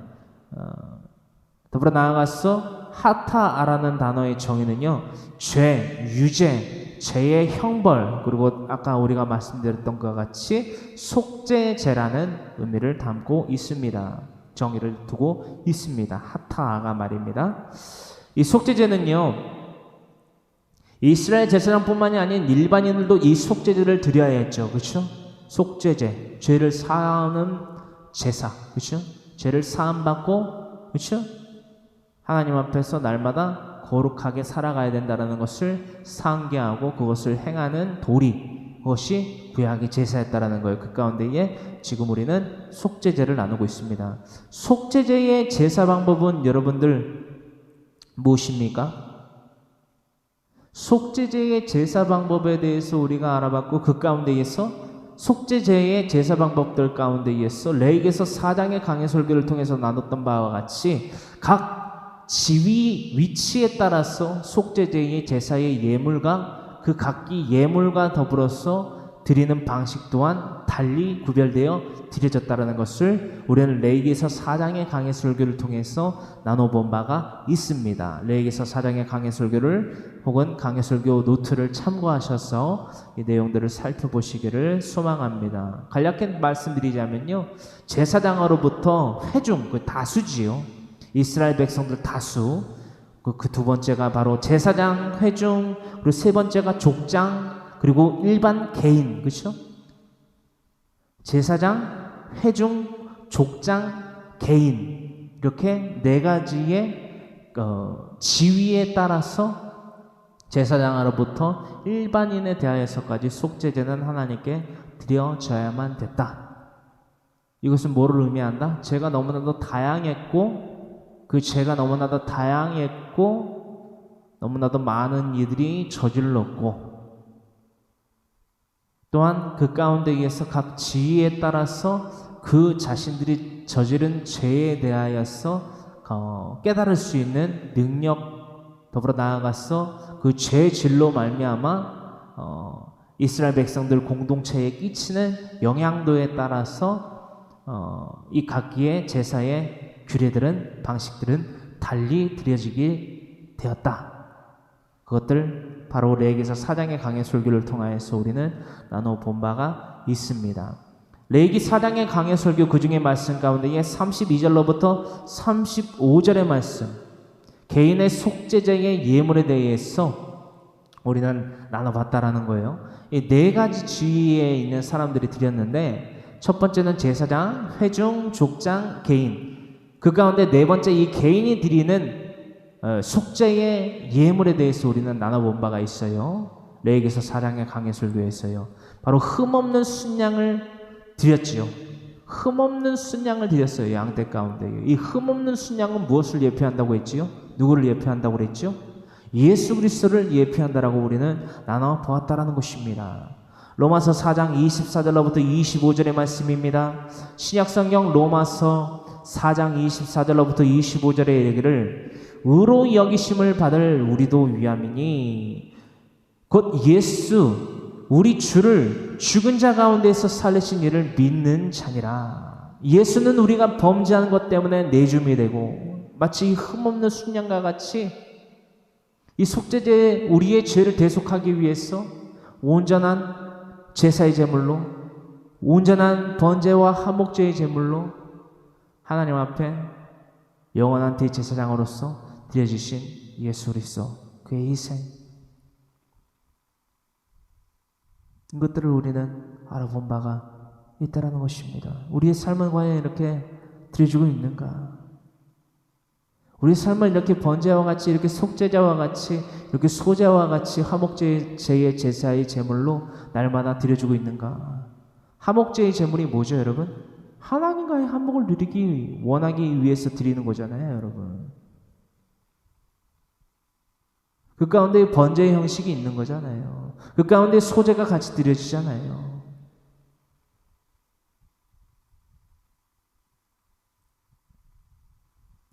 하나님과의 사귐을 누릴 수 있는 방법은 무엇일까요? 유일합니다. 날마다 하나님의 말씀 성경 66권을 날마다 내 자녀에게 강론하여 가르치십시오.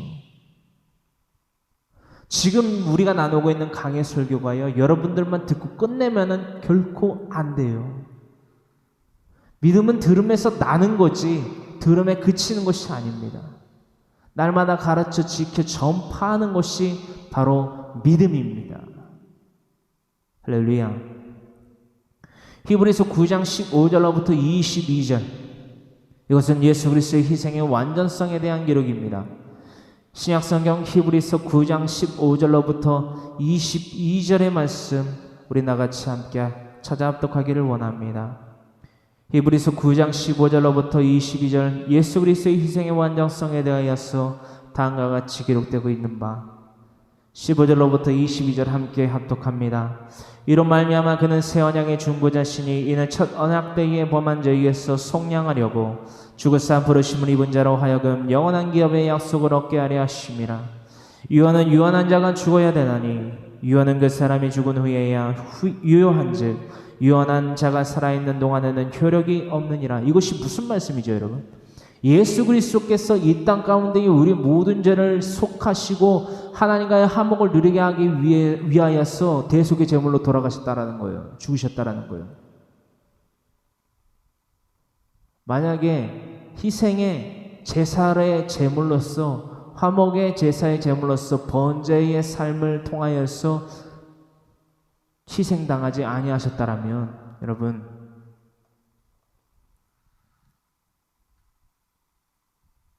하나님께서 우리에 대한 자기의 사랑을 어떻게 확증하실 수 있습니까? 그 사랑을 우리가 어떻게 사랑으로 받아들일 수 있냐는 거예요. 예수님께서 만약에 십자가 골고다 언덕을 오르시고 십자가의 대속의 은혜에 모든 물과 피를 보혈의 피를 흘리지 아니하시고 더불어 나아가서 장사된 지 사흘 만에 부활하시고 승천하시지 아니하시고 성령을 약속하지 아니하셨다라면 그 유언을 우리에게 남기시지 않으셨다라면 그 유언이 어떻게 우리에게서 확증되어 나타날 수 있냐라는 거예요. 어떻게 우리의 배에서 생수의 샘물이 터져 나아갈 수 있냐라는 거예요. 성령의 생수의 강물이. 할렐루야. 우리가 어떻게 이 시간 우리들의 삶 가운데에 모든 삶을 하나님 앞에 소제의 삶과 같이 번제의 삶과 같이 속죄제의 삶과 같이 하나님 앞에 드릴 이유가 있었겠냐라는 거예요. 17절 유언은 그 사람이 죽은 후에 유효한즉 유언한 자가 살아있는 동안에는 효력이 없느니라. 그렇죠? 살고자 하는 자는 죽는다라는 거예요, 여러분. 육신의 생각은 하나님과 원수가 됩니다. 로마서 8장 7절. 육신의 생각, 날마다 이렇게 하면은 내가 구원을 얻을 수 있을 것 같아. 천만의 말씀이에요. 나더러 주여 주여 하는 자마다 나 천국에 들어갈 것이 아니요 다만 하늘에 계신 내 아버지 뜻대로 행하는 자라에 들어가리라. 마태복음 7장 24절의 말씀을 참고하시고요. 9장 18절 이러므로 첫 언약. 이 첫 언약이 뭐죠, 여러분? 첫 언약? 출애굽기 12장 22절이에요. 여러분들 출애굽기 12장 22절 출애굽기 12장의 강해 설교를 참고하시거나 동영상을 참고하시거나 각기 기록하신 강해 설교 노트를 참조하시면 되겠지요. 이것이 바로 첫 언약이라는 것입니다. 출애굽기 12장 22절에 기록되어 있는 말씀. 피 없이 세운 것이 아니니 첫 언약 또한 피 없이 세워진 것이 아니다라는 거예요. 19절 모세가 율법대로 모든 계명을 온 백성에게 말한 후에 송아지와 염소의 피 및 물과 붉은 양털과 우슬초를 취하여 그 두루마리와 온 백성에게 뿌리며 할렐루야. 첫 언약. 유월절의 재앙으로부터 그 십재앙, 패스오버, 가을절, 페사흐 라는 것을 시작으로서 어린 양의 피는 우리에게 뿌려져야만 합니다. 희생의 피, sacrifice. 희생 없는, 즉 no cross, no crown. 십자가를 지고 예수님을 따라가는 삶 없이는요 면류관이 없다라는 거예요. 복음으로 말미암아 날마다 예수 그리스도의 복음을 전파하고 가르쳐 행하게 하려 하는 삶이 없다면 우리에게 구원은 결코 없습니다. 그것이 하나님의 공의예요. 그 하나님의 공의를 헛되다, 그릇되다, 굽다 여러분 생각하지 마십시오. 그것이 곧 우상숭배의 삶입니다. 내 생각은 하나님의 생각 위에 두는 우상숭배의 삶 말입니다. 그러다 이스라엘의 인류는 멸망했습니다. 1세대가. 어디에서요? 세상 광야에서 말입니다. 우리는 그들이 걸어간 그 길을 전철을 밟지 않기를 원해요. 멸망의 삶, 멸망의 길. 우리는 우리의 욕심으로 말미암아 페라조의 시험에 봉착하는 미련한 자들이 되지 말아야만 합니다. 할렐루야. 19절, 20절. 이르되 이는 하나님이 너희에게 명하신 언약의 피라 하고 또한 이와 같이 피를 장막과 섬기는 일에 쓰는 모든 그릇에 뿌렸느니라. 출애굽기 29장의 강해 설교를 여러분들 참조하시기를 바랍니다. 22절. 율법을 따라 거의 모든 물건이 피로써 정결하게 되나니 피 흘림이 없은즉 사함이 없느니라. 피 흘림이 없은즉 사함이 없느니라. 우리는 예수 그리스도의 말씀과 예수 그리스도의 그 이름을 위하여서 무엇을 희생하고 있습니까? 어떠한 피를 흘리고 있습니까? 내 남편의, 내 아내의, 내 아들의, 내 딸의, 내 손주와 손녀와 며느리와 사이와 친지와 이웃들의 눈치를 보면서 하나님의 복음은 도대체 언제 전하실 거냐라는 거예요. 언제? 나의 착한 행실을 통해서 내가 엄마이니까, 내가 아빠이니까, 내가 형이니까, 누나니까, 내 동생을, 내 아들을, 내 부모를, 아니 그걸로 여러분들 어떻게 천국을 가냐는 거예요, 여러분. 그게 무슨 희생이냐라는 거예요, 여러분. 무슨 희생이냐라는 거예요. 제자들이 예수님에게 이 질문과 이 대답을 듣잖아요.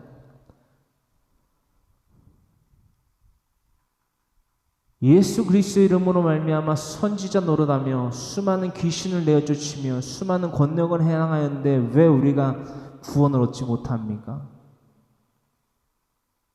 예수님 말씀하시는 거예요.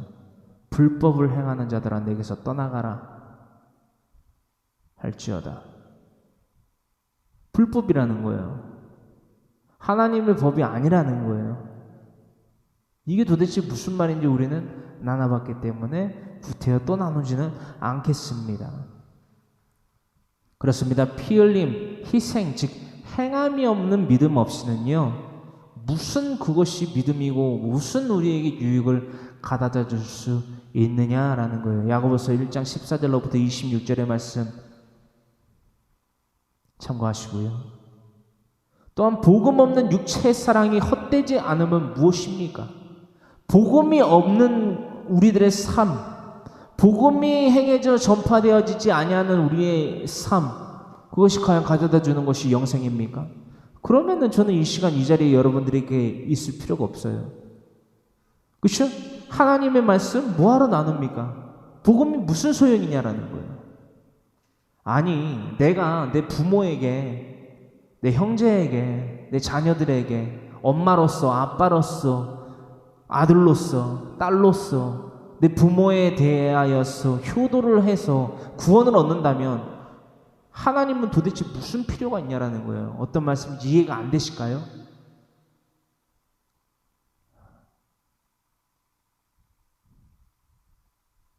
내가 엄마로서, 아빠로서, 내 아들과 내 딸과, 내가 또 아들로서, 딸로서, 내 엄마와 아빠에게, 난 동생으로서, 오빠로서, 아내로서, 남편으로서, 도리.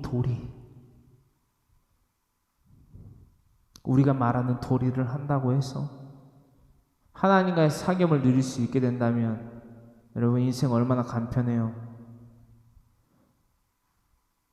이 두꺼운 성경 66권 이 시간 안 나누고 있어도 되잖아요.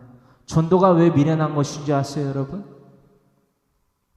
이사야 선지자가 날마다 하나님 앞에 구했던 게 그거예요.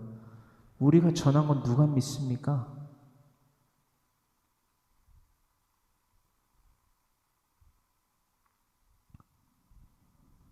하나님이 주의 종들을 통하여서 항상 말씀하시는 것은 예나 지금이나 뭐냐면요, 누가 듣든지 아니 듣든지 때를 얻든지 못 얻든지 너는 말씀을 전파하라는 거예요. 내가 너희들을 통하여서 내 손을 펼쳤노라. 하나님의 도구라는 거예요. 여러분들의 각 개인의 삶 가운데, 가정의 삶 가운데에 하나님의 말씀을, 진리를 전파하는 자들이 있습니까? 저뿐만이 아니라 그런 자들이 있다면요, 여러분, 하나님의 말씀을 전파하는 자들이 있다면 여러분들의 생각을 지우세요. 여러분들의 생각을 깨뜨리세요. 날마다 하나님 앞에 깨어져야 된다는 거예요. 날마다 하나님 말씀 앞에서 깨어져야만 돼요. 여러분들이 왕되고 여러분들이 임금하면요, 그들은요 여러분들과 함께 하지를 못합니다. 왜요? 주의 종들은 하나님을 제 영순위로 모셔두고 살아가는 사람인데, 여러분들은 생각하고 말하고 행동하기를 내가 너보다 위야,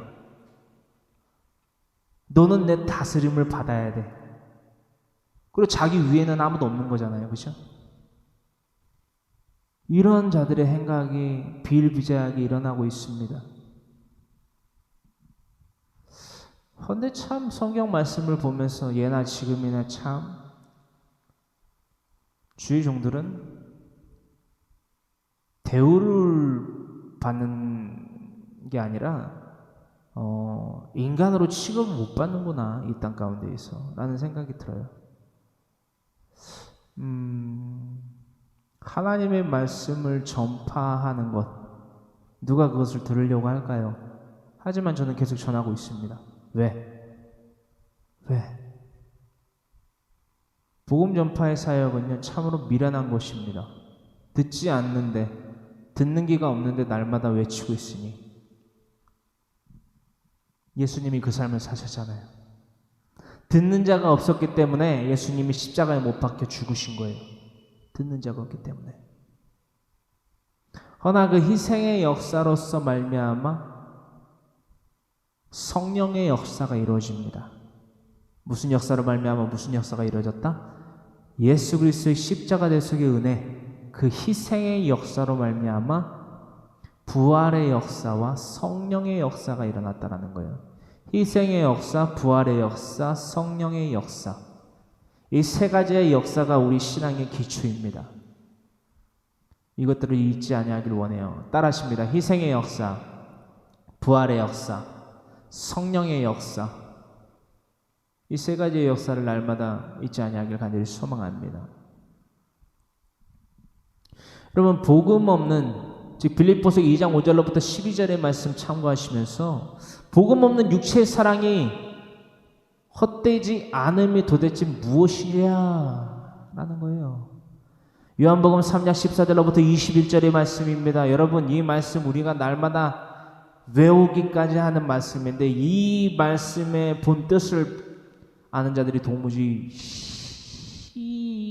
힘이에요. 날마다 여러분들이 이 궁금증을 가지실 거예요. 아니, 무슨 진리를 아는 사람이 뭘 적기는. 교회가 이렇게 많은데, 교회 건물이 이렇게 많이 있고 십자가가 이렇게 많이 들어섰는데. 여러분, 노아의 방주 사건 잊지 마세요. 여러분, 소돔과 고모라, 특히나 신약에서는 가다랴, 여러분 잊지 마세요. 의인이 10명이 없어서, 의인이 한 명조차도 없어서 멸망한 인류. 그래서 우리가 지금 태어나 있는 거잖아요. 이것을 잊으면 안 돼요, 여러분. 요한복음 3장 14절로부터 21절의 말씀입니다. 함께 합독합니다. 모세가 광야에서 뱀을 든 것 같이 인자도 들려야 하리라. 희생의 역사를 알리심. 누구에게? 니코데모. 15절. 이는 그를 믿는 자마다 영생을 얻게 하려 하심이니라. 부활의 역사. 하나님의 세상을 이처럼 사랑하사 독생자를 주셨으니 이는 그를 믿는 자마다 멸망하지 않고 영생을 얻게 하려 하심이라. 성령의 역사. 희생과 부활과 성령의 역사. 요한복음 3장 14절, 15절, 16절에 각기 드러나 있는 아주 그리스도교, 그렇죠? 개신교, 프로테스탄트 우리들에게, 예수 그리스도를 믿고 따른다라고 하는 우리들에게 결코 배제되어서는 안 되는 기본 신앙의 기틀이에요. 반석이에요. 반석. 페트라.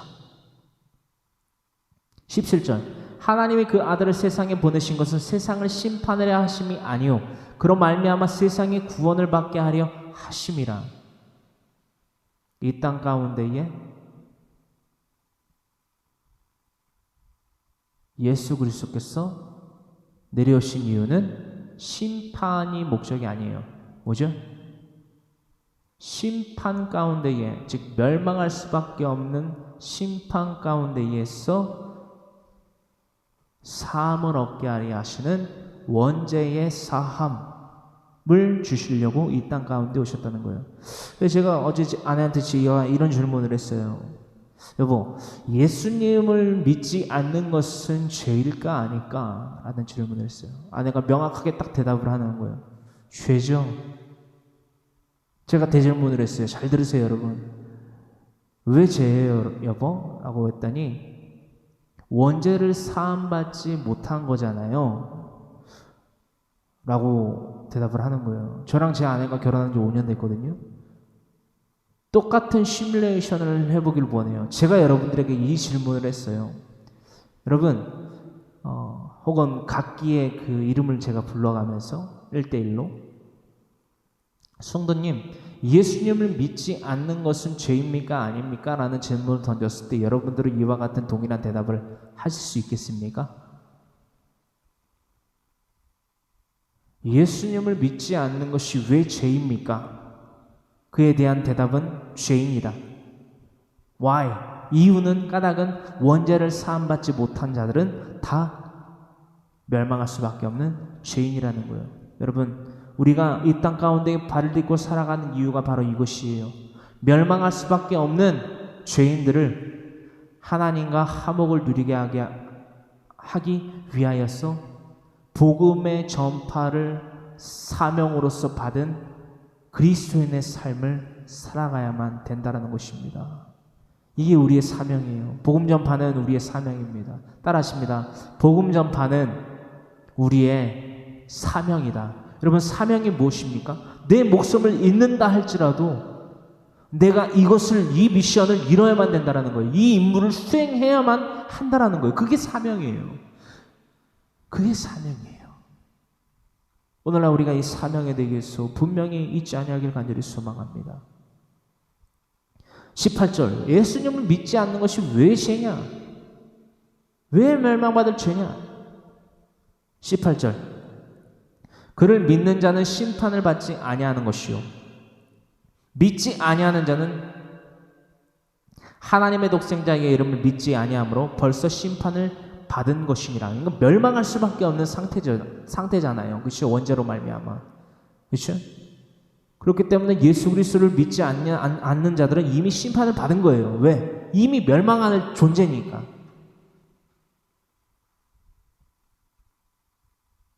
원죄로부터 사함을 받아야 된다는 의미를 우리는 계속해서 지금 나누고 있습니다. 19절, 그 정죄는 이것이니, 그 정죄, 죄에 대한 죄질을 말하는 거지요. 그게 왜 죄인지. 정죄는 이것이니 곧 빛이 세상에 왔을 때 예수 그리스도께서, 즉 하나님께서 성육신의 사건을 통하여서 이 땅 가운데에 오셨을 때, 곧 빛이 세상에 왔을 때 사람들이 자기 행위가 악함으로 빛보다 어둠을 더 사랑한 것이니라. 사람들이 자기 행위가 악함으로 빛보다 어둠을 더 사랑한 것이니라. 빛이 뭐다고요? 누구라고요? 예수님. 그럼 어둠은 뭘까요? 의인화시키자면 이건 뭐예요? 빛을 의인화시켰더니 누구예요? 예수님이에요. 어둠을 의인화시키면 뭐예요? 사람이에요. 토기.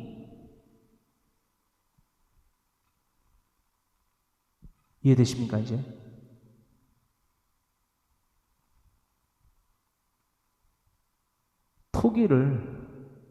깨어질 토기를, 하나님 앞에서 깨어져야만 하는 토기를 하나님보다, 예수님보다 더 사랑하는 자들은 멸망할 수밖에 없다라는 거예요. 이것이 바로 우상숭배에 대한 정의입니다. 예수님이 이 말씀을 하셨어요. 제가 지금 여러분들에게 하고 있는 말이 아니라 예수님이 니코데모에게 먼저 말씀하시고 그것들을 기록하시고 제자들에게 나누시고 오늘날 저와 여러분들까지 나누고 있다라는 거예요. 20절, 악을 행하는 자마다 빛을 미워하여, 즉 예수 그리스도를 미워하여 빛으로 오지 아니하나니. 진리를 전파하면 누가 듣냐고요, 여러분? 진리를 전파하면, 진리를 외치면 누가 듣냐라는 거예요. 예수님 시대에 예수님이 진리를 들었나요? 들었죠. 지극히 일부가. 예수님을 그림자와 같이 쫓아다녔던 제자들 예수님 믿었나요? 생전에? 예수님 잡히실 때 어떻게 했죠? 뿔뿔이 다 흩어졌어요. 베드로 쫓아갔어요. 뭐 했죠? 예수님의 입장은 변호했나요? 그가 메시아다. 너희는 지금 죄를 짓고 있는 거다. 그가 하시는 말씀을 들어보라. 그가 하시는 말씀 중에 틀린 말이 있다면 반증해보라 라고 했나요? 닭이 울기 전 3번 부인했죠. 누구를? 누가 누구를? 베드로가 예수님을. 진리 누가 듣느냐는 거예요, 여러분.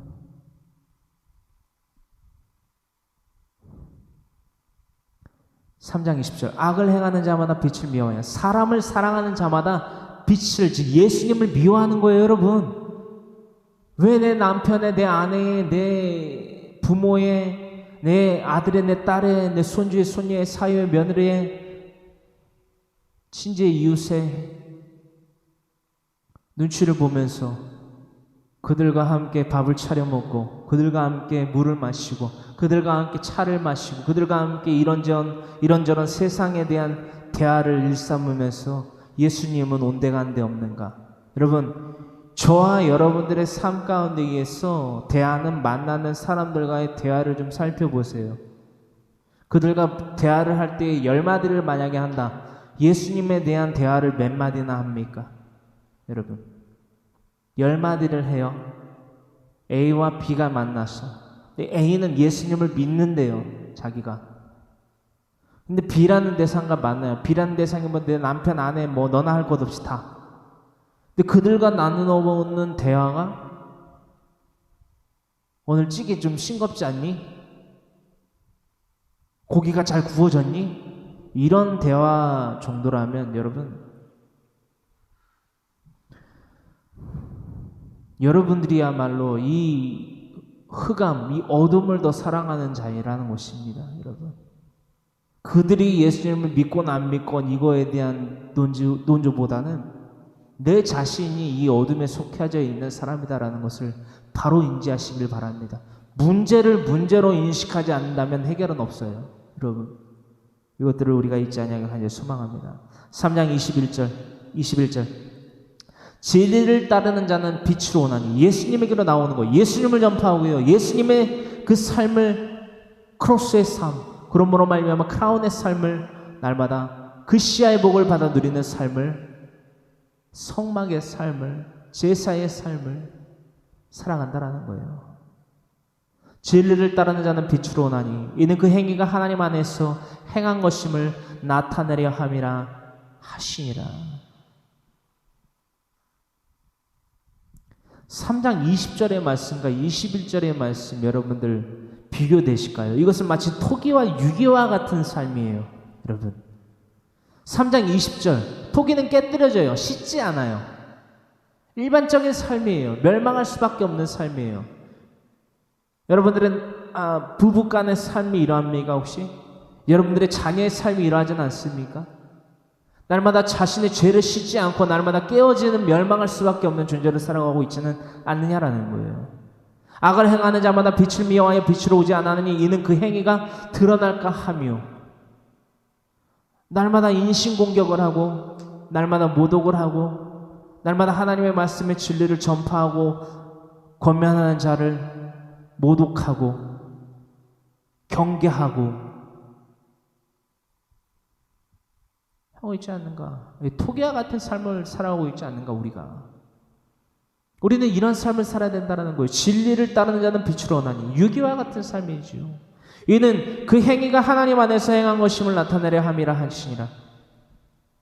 이는 그 행위가, 여기서 말하는 행위는 토기와 유기 가운데, 유기의 삶 가운데에서 우리가 삼아보자면 날마다 그 그릇을 씻는 거예요.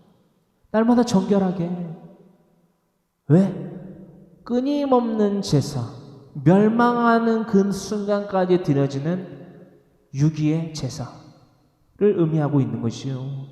우리는 날마다 서로에게 너는 사랑이 없다 라고 외치고 있지는 않습니까? 과연 그 사랑이 예수 그리스도께서 행하시고 우리에게 행하라 명하신 사랑이 맞는가? 우리는 곰곰이 생각해 보아야만 될 것입니다. 우리는 내가 사랑한다라고 말하는 이들을요, 멸망할 죄인들로 내버려두는 악행을 근절해야 됩니다. 그쳐야 됩니다. 여러분, 살인에도요, 직접적인 살인자가 있고요, 그와 동일하게 죗값을 치르는 자들이 있습니다. 방관자예요, 방관자.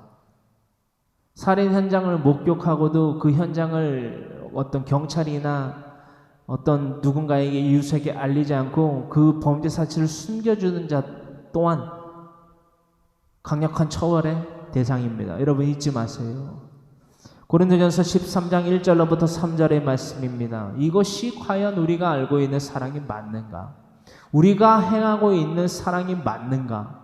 우리가 곰곰이 분명하게 상고하여 살펴보기를 원합니다. 신약성경 고린도전서 13장 1절로부터 3절.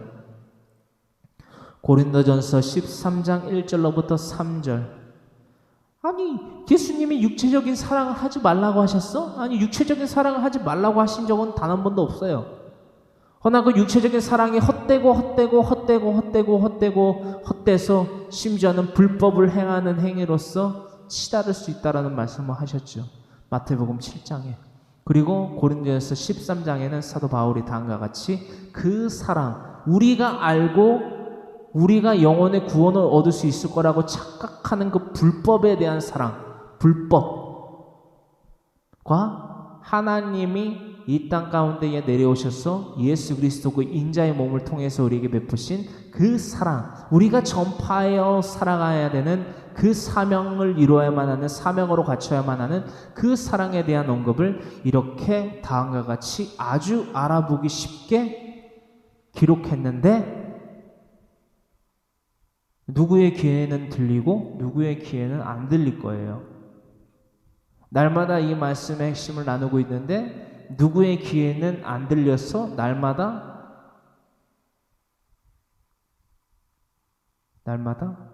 먹고 마시고 입는 것에 대한 대화를 주구장창 하고 있는 거예요. 뭘 먹을까, 뭘 입을까, 뭘 마실까 염려하지 말라. 이는 다 이방인들이 구하는 것인데 날마다 그 이방인의 삶을, 그 토기와 같은 삶을, 깨져 멸망할 수밖에 없는 삶을 날마다 내 남편과 내 아내와 내 부모와 내 자녀와 내 친지와 이웃들과 함께 나누고 있지는 않는가? 마태복음 6장 30절로부터 34절의 말씀을 참고하시기 바라면서, 고린도전서 13장 1절로부터 3절의 말씀입니다. 함께 합독합니다. 여러분, 그냥 읽지 마시고요, 내가 이러고 살아가고 있지 않는가? 날마다 하나님의 말씀의 권면의 대상은, 제1 대상은 나예요. 바로 나 자신. 그래서 날마다 강해 설교를 준비할 때 얼마나 성경에 머리를 파묻는지 몰라요. 내가 죄인이구나. 내가 여태까지 죄인의 삶을 살아왔구나. 내가 날마다 물과 기름이 분리되듯이 날마다 죄로부터 내가 분리되는 삶을 살아야만 되는구나. 날마다 주님 앞에서 나를 정결케 하는 그런 유기와 같은 삶을 살아야 되는구나. 내가 토기의 삶을 내어버리고 그야말로 하나님 앞에서 내 토기를 깨트려버리고 내가 유기의 삶을, 경건의 삶을 살아야 되는구나. 이것들을 날마다 깨닫게 됐는데 여러분들은 어떠합니까? 함께 갑시다. 함께. 제발. 더불어 함께 갑시다. 합력합시다. 선을 이룹시다. 할렐루야.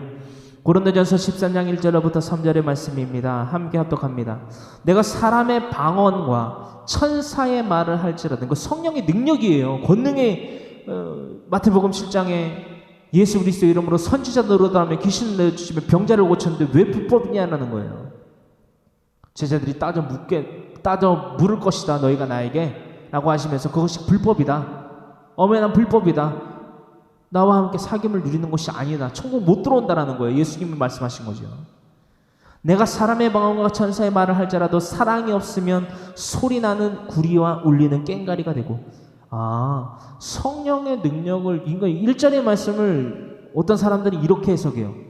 사람의 방언과 천사의 말을 할지라도, 그러니까 성령의 능력을 막 나타내요. 막 귀신을 내어쫓고 막 권능을 막 베풀어도 사랑이 없으면, 그러니까 내 이웃에 대해서 막 죄를 짓는데도 그 죄에 대해서 막 봐주지 않고 하나님의 말씀으로서 권면하지 않고 그냥 육체적으로 그냥 그래도 우쭈쭈 해주는 그 사랑이 없으면 소리나는 구리와 울리는 꽹가리가 되고라고 해석을 해요. 성경을 1도 모르는 거예요. 그러니까 0.1도 모르는 거죠. 그 밑에 구절들만 읽어봐도 그 해설은 안 될 텐데 그 얘기를 하고 있는 거예요. 사랑이 없다. 율법주의자다. 어떻게 해야 됩니까, 여러분? 한글로 써놔도 그 읽지도 않는 사람들을 어떻게 해야 될지는 너무 힘들어요. 2절, 내가 애언하는 능력이 있어 모든 비밀과 모든 지식을 알고 또 산을 옮길 만한 모든 믿음이 믿음 나와요. 믿음. 능력뿐만이 아니라 애언하는 능력, 모든 비밀을 모든 지식을 알고 또 산을 옮길 만한 모든 믿음까지 나와요. 그 믿음이 있을지라도 사랑이 없으면 내가 아무것도 아니오. 여기서 사랑이 나오네요. 그러니까 성령의 능력을 통하여서 산을 옮길 만한, 심지어는 모든 비밀과 모든 지식을 알고 또 산을 옮길 만한 믿음이 있다고 해도 이 사랑이 없으면 내가 아무것도 아니네. 그 사랑, 우리가 말하는 그 사랑, 하나님이 명하시고 하나님이 행하시고 하나님이 행하라 하신 그 사랑 말고 우리가 알고 우리가 하려고 하는, 우리가 하고 있는 그 사랑. 자, 보세요, 여러분. 3절입니다. 내가 내게 있는 모든 것으로 구제하고, 내가 내게 있는 모든 것으로 먹을 것, 마실 것, 입을 것을 통해서 어려운 이웃들을 고아와 가부와 계획을 도와요. 이것에 대한 기제잖아요. 그죠? 3절에. 내가 내게 있는 모든 것으로 구제하고, 내가 내게 있는 모든 헌신의 삶을 다해서 내 남편에게 헌신해요. 내 아내에게 헌신해요. 내 아들에게, 내 딸에게, 내 며느리에게, 사위에게, 친지에게, 이웃에게, 손주와 손녀에게 헌신해요. 여러분, 이것에 대한 기록 아닐까요? 내가 내게 있는 모든 것으로 구제하고 돌보는 거지요. 또 내 몸을 불살하게 내줄지라도, 이거 사랑 아니에요? 내 몸을 불살하게 내줄지라도, 물리적인 것을 또 의미하는 거지요. 심지어는 이 문자 그대로 보더라도 불사르게 내줄지라도, 불 속에라도 뛰어 들어가서 생명을 구출한다고 해도 무엇이 없으면? 사랑이 없으면 내게 아무 유익이 없느니라. 여기서 말하는 사랑이 과연 뭘까요? 여러분, 1절로부터 2절로부터 3절에 이르기까지 이 세 구절의 말씀 가운데에요, 사랑이 있잖아요. 사랑. 1절에도 사랑이 나오고요, 2절에도 사랑이 나와요, 3절에도 사랑이 나와요. 이 사랑을요, 예수 그리스도로 바꾸십시오. 예수 그리스도. 혹은 복음으로 바꾸십시오. 이렇게 바꾸면 좋겠습니다. 예수 그리스도의 복음. 예수 그리스도의 복음으로 살아가는 저 여러분들 모든 이들 되기를 간절히 소망합니다. 주님, 이 시간은 함께 한 마음으로 기도할 때에 주님, 우리가 예수 그리스도의 그 복음 없이는 우리의 그 모든 행함이 헛되고 헛된 것일 뿐임을 주님 고백합니다라고 다 같이 거룩하신 주님의 성호 3번 부르짖고 간절히 기도하기를 원합니다.